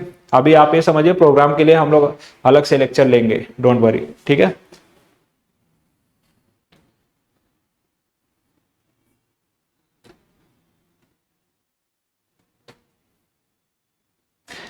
कंट्रोल स्ट्रक्चर, ठीक है। उसी तरह क्या होता है, अपने कंट्रोल स्ट्रक्चर्स भी होते हैं। कंट्रोल स्ट्रक्चर बेसिकली क्या हो गया कि जब भी हम लोग कोई प्रोग्राम लिखते हैं तो प्रोग्राम में हम लोग क्या कर सकते हैं, या तो प्रोग्राम को हम लोग सीक्वेंस में लिख सकते हैं, मतलब एक प्रोग्राम एग्जीक्यूट होने के बाद दूसरा, दूसरे के बाद तीसरा, चौथे के बाद पांचवा, तो सीक्वेंस में अगर हम लोग कोई मॉड्यूल एक्सेस कर रहे हैं, यहाँ पे अगर आप देख सकते हैं एग्जाम्पल में सीक्वेंस लॉजिक है। सीक्वेंस लॉजिक मतलब कोई भी प्रोग्राम लिख रहे हैं उसको हम लोग एक्सेस कर रहे हैं, module one two module three, ठीक है। एक के बाद एक प्रोग्राम एग्जीक्यूट कर रहे हैं तो उसको क्या बोलते हैं, सीक्वेंस लॉजिक, सिलेक्शन लॉजिक। उसमें सिलेक्शन लॉजिक में इफ एल्स और नेस्टेड इफ एल्स होता है और एग्जिट होता है, ठीक है। यहाँ पे सिलेक्शन मतलब सिंगल अल्टरनेटिव होता है, डबल अल्टरनेटिव होता है, मल्टीपल अल्टरनेटिव होता है। यहाँ पे सिलेक्शन लॉजिक में अगर मैं बोलूँ तो सिंगल अल्टरनेटिव में हो गया कि suppose if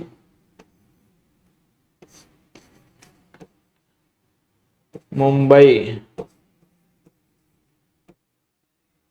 Mumbai equal to dream city, dream city, okay, then print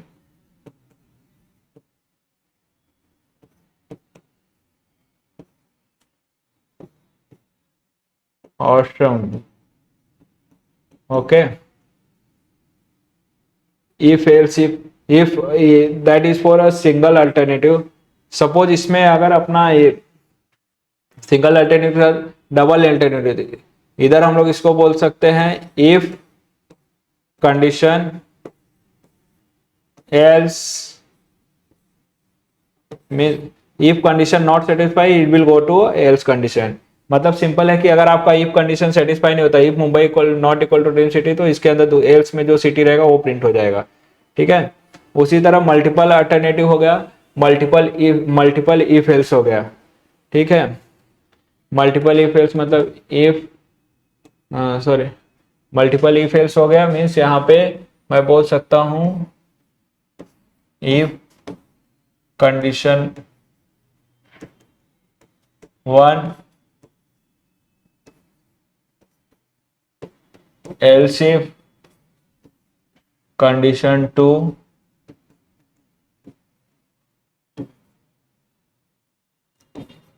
curly braces else condition 3, इसको हम लोग क्या बोलते हैं, मल्टीपल अल्टरनेटिव।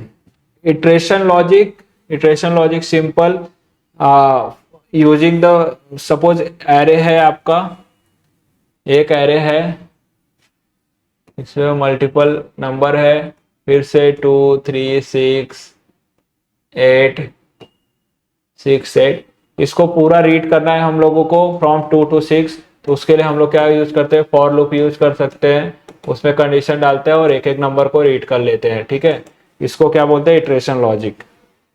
ठीक है, ये सारे जो लॉजिक्स होते हैं इसी के, इसका हम लोग सिंपल डायग्राम भी बना सकते हो, आप फ्लो डायग्राम भी बना सकते हो, जो को आपको बुक में दिया है। इफ एल्स है तो हमको सिंपल जहां जहां भी कंडीशन लिखते हैं उसको हम लोग नोट करते हैं डायमंड साइन से।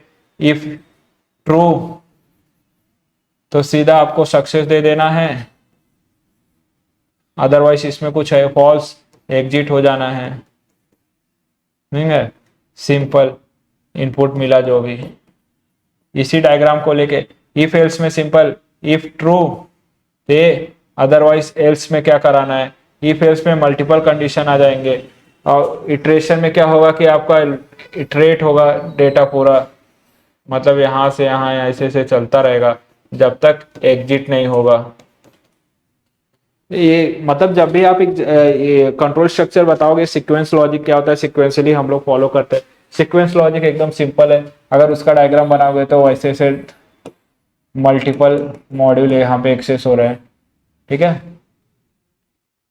इस तरह से आपका सीक्वेंस लॉजिक चलता है। तो मतलब मल्टीपल प्रोग्राम सीक्वेंस में एग्जीक्यूट करना एक के बाद एक, जिसमें कोई कंडीशन नहीं, कोई इफ एल्स नहीं, कोई फॉर लूप नहीं है।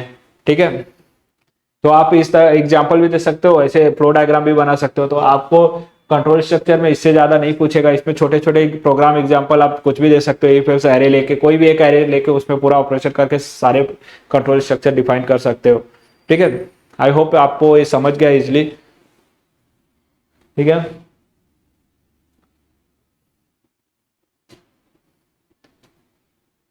उसके बाद एरे, एरे मैं आप लोगों को ऑलरेडी बता चुका हूँ कि एरे क्या होता है, एरे में ऑपरेशंस क्या क्या परफॉर्म होते हैं। ठीक है, तो यहाँ पे वही ऑपरेशंस है, यहाँ पे अगर आप देखोगे, ठीक है, traversing linear array, array declare किया है, inserting element in array, deleting element array, simple program जो हमने इससे पहले देखा था वही है। एरे पहले एरे क्या होता है, होमोजीनियस टाइप होता है। होमोजीनियस टाइप का मतलब होता है, होमोजीनियस टाइप होता है, होमोजीनियस डेटा टाइप होता है। मतलब सपोज अगर मैंने एक एरे डिक्लेयर किया है यहाँ पे, ठीक है, इस एरे के अंदर मैंने वैल्यूज डाल दिए, ठीक है, इसको साइज दे दिया मैंने 10। ठीक है, अब इस एरे के अंदर मैंने एलिमेंट डाल दिए सपोज 1 6 8 9 10। अब यहाँ पे आप एरे में देख रहे हो तो जितने भी वैल्यूज है 1 6 8 9 ये सब इंटीजर है। क्या है, सब इंटीजर है, मतलब सेम टाइप के हैं, सेम टाइप के हैं।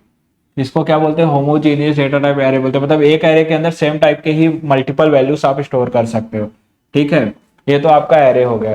तो एरे में इसमें कैसे डिवाइड होता है, अगर जैसे एरे का लेंथ निकालना है तो जो एरे का साइज होता है ना, एरे का साइज होता है उसका -1, तो आपको क्या मिल जाता है, ये लेंथ लेंथ मिल जाता है एरे का। ठीक है, एरे साइज -1। तो हमेशा एरे स्टार्ट किधर से होता है, 0 से। तो मतलब इसमें पहला जो दिया है operation traversing linear array, traversing linear array करना है तो आपको एरे का स्टार्ट कहाँ से होता है, हमेशा 0 पोजीशन से स्टार्ट होता है। ठीक है, तो आप सिंपल लिख सकते हो, वो लूप लगेगा for i equal to 0, i less than equal to length जो हमने एरे साइज -1 किया है, एरे साइज -1। ठीक है, फिर आई प्लस प्लस, मतलब ये कब तक लूप घूमेगा, जब तक कि पूरा साइज कंप्लीट नहीं होता, मतलब 1 2 3 4 4 साइज नहीं पहुंच जाता। ठीक है, और यहाँ पे आप सिंपल प्रिंट कर सकते हो,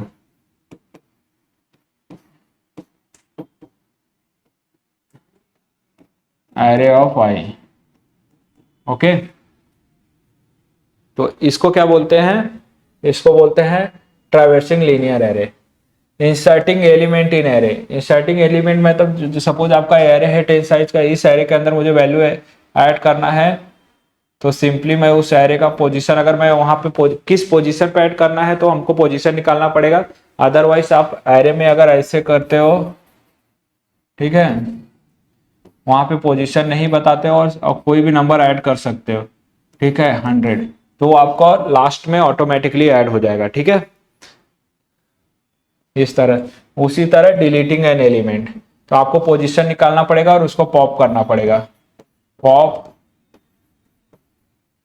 एरे ऑफ 2। ये आपका कौन सा एलिमेंट निकाल देगा, 2 पोजीशन पे क्या है, 0 1 2 8, रिमूव करेगा, क्या रिमूव करेगा, 8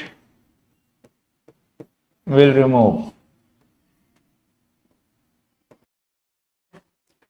तो ये हो गया एरे। एरे क्या होता है, होमोजेनियस डेटा टाइप होता है, मतलब एक ही डेटा टाइप के मल्टीपल वैल्यूज आप एक एरे के अंदर स्टोर कर सकते हो। और ठीक है, उसमें ऑपरेशंस क्या होता है, ट्रैवर्स कर सकते हो, नया एरे ऐड कर सकते हो, और उसको क्या कर सकते हो, आप डिलीट कर सकते हो एरे में से एलिमेंट को। ठीक है, इतना क्लियर है।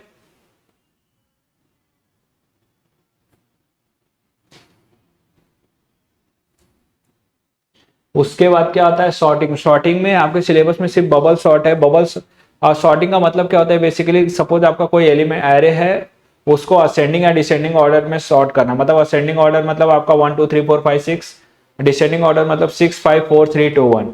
तो सॉर्ट करने के लिए आप बबल सॉर्ट यूज कर सकते हो। बबल सॉर्ट एक्चुअली एल्गोरिदम कैसे वर्क करता है, डायग्राम में आप देख सकते हो। एक अनसॉर्टेड, इनिशियली देखो, इनिशियली क्या है, अनसॉर्टेड एरे है। ठीक है, 5 3 8 4, इसको मुझे सॉर्ट करना है, मतलब असेंडिंग टू डिसेंडिंग करना है। स्टेप 1 मैं क्या कर रहा हूँ, यहाँ पे कंपेयर कर रहा हूँ फर्स्ट और सेकंड एलिमेंट को। अगर जिसमें जो छोटा है उसको मैं आगे लेके आ रहा हूँ और बड़े वाले को पीछे लेके जा। अगर दोनों में कंपेयर करता हूँ, अगर ए वाला सेकंड एलिमेंट लेस देन है, लेस देन है किससे, 5 से, तो 3 को मैं स्वैप कर दूंगा 5 के प्लेस पे, और 5 को स्वैप कर दूंगा 3 के प्लेस पे। सेम वैसे ही सेकेंड, फिर 3 को कंपेयर, फिर जो 5 इधर चला गया फिर 5 को कंपेयर करूंगा नेक्स्ट एलिमेंट से। अगर स्टेप 2 में compare second and third element, don't swap, क्योंकि यहाँ पे अगर आप देख सकते हो 8 बड़ा है तो नहीं स्वैप करेंगे। फिर 5 वहीं पे रहेगा, फिर थर्ड एंड फोर्थ को कंपेयर करेंगे। अगर छोटा, इसमें क्या है 4 4 को स्वैप कर देंगे। तो बबल सॉर्ट में कैसा होता है कि सेम ऑर्डर में हम लोग सारे वैल्यूज को कंपेयर करते हैं एरे के अंदर, जो वैल्यू छोटा मिलता है उसको उससे स्वैप कर देते हैं। एग्जांपल के लिए यहाँ पे देख लो, थर्ड एंड फोर्थ को स्वैप किया, फिर कंपेयर फोर्थ एंड फिर उसको चेंज किया, रिपीट स्टेप 1 to 5, फिर एक बार यहाँ पे स्वैप कर दिया हमने। और अगर हमारा पूरा एरे शॉर्ट नहीं हुआ, 3 5 4 6 8 ये शॉर्ट हो गया एक बार में तो ठीक है। अगर नहीं शॉर्ट हुआ तो जो स्टेप है 1 to 5 वापस रिपीट करना पड़ेगा। जैसे कि यहाँ पे 3 5 3 ऐसे करके जब तक आपका जो सबसे बड़ा नंबर है वो लास्ट में नहीं चला जाता, ठीक है। ये होता है बबल सॉर्टिंग। तो बबल सॉर्टिंग आपके सिलेबस में सिर्फ बबल सॉर्ट है, तो आप उसका एग्जाम्पल और ऐसे स्वैपिंग कर सकते हैं, ठीक है। बबल सॉर्ट मतलब नंबर एरे को शॉर्ट करना। तो ये स्टेप्स आपको लिखने हैं, इसका डायग्राम देख लीजिए, चाहे तो अभी ड्रॉ कर लीजिए, आपको बहुत हेल्पफुल होगा। इसका प्रोग्राम भी हम लोग देखेंगे, ऐसा नहीं है, मैं इसका प्रोग्राम लिख के बताऊंगा आपको। जब हम लोग प्रैक्टिकल वाला करेंगे तो उसमें ट्रीज और ये बबल सॉर्टिंग, सर्चिंग, सबका प्रोग्राम करके देखेंगे प्रैक्टिकल, तो आपको ज्यादा समझेगा, ठीक है। हम लोग इसका प्रोग्राम लिख के देखेंगे।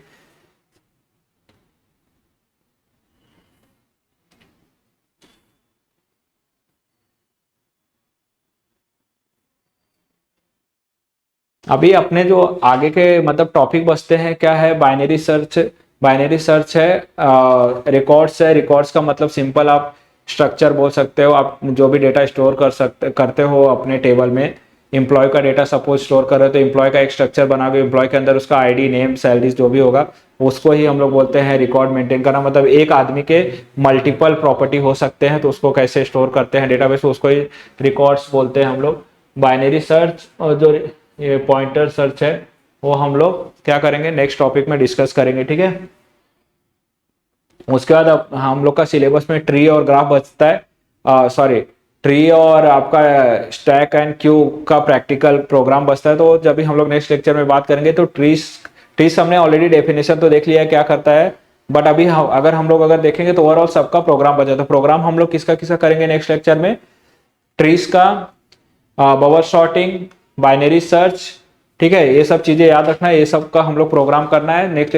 तो आप चैनल को सब्सक्राइब कर दीजिए, वीडियो में बने रहे, तो ही आपको मजा आएगा। जब हम लोग प्रैक्टिकल करेंगे तो और अच्छे से समझेगा, क्योंकि आपको प्रोग्राम लिखना भी आना चाहिए। आप तो अभी आपको थियरी समझ गया रहेगा ये लेक्चर पूरा देखने के बाद, अगर डीप में डेटा स्ट्रक्चर क्यों पढ़ते हैं, उसमें क्या क्या होता है, बट उसमें प्रोग्राम कैसे लिखते हैं, एक वे एग्जाम्पल जो होते हैं प्रोग्राम लिखने का, वो मैं नेक्स्ट लेक्चर में डिस्कस करूंगा, ठीक है। Thank you so much. अगर आपने चैनल को सब्सक्राइब नहीं किया अभी तक तो चैनल को सब्सक्राइब कर दीजिए, और मेरा लेक्चर कैसा लगा फीडबैक में जरूर बताइए। Thank you.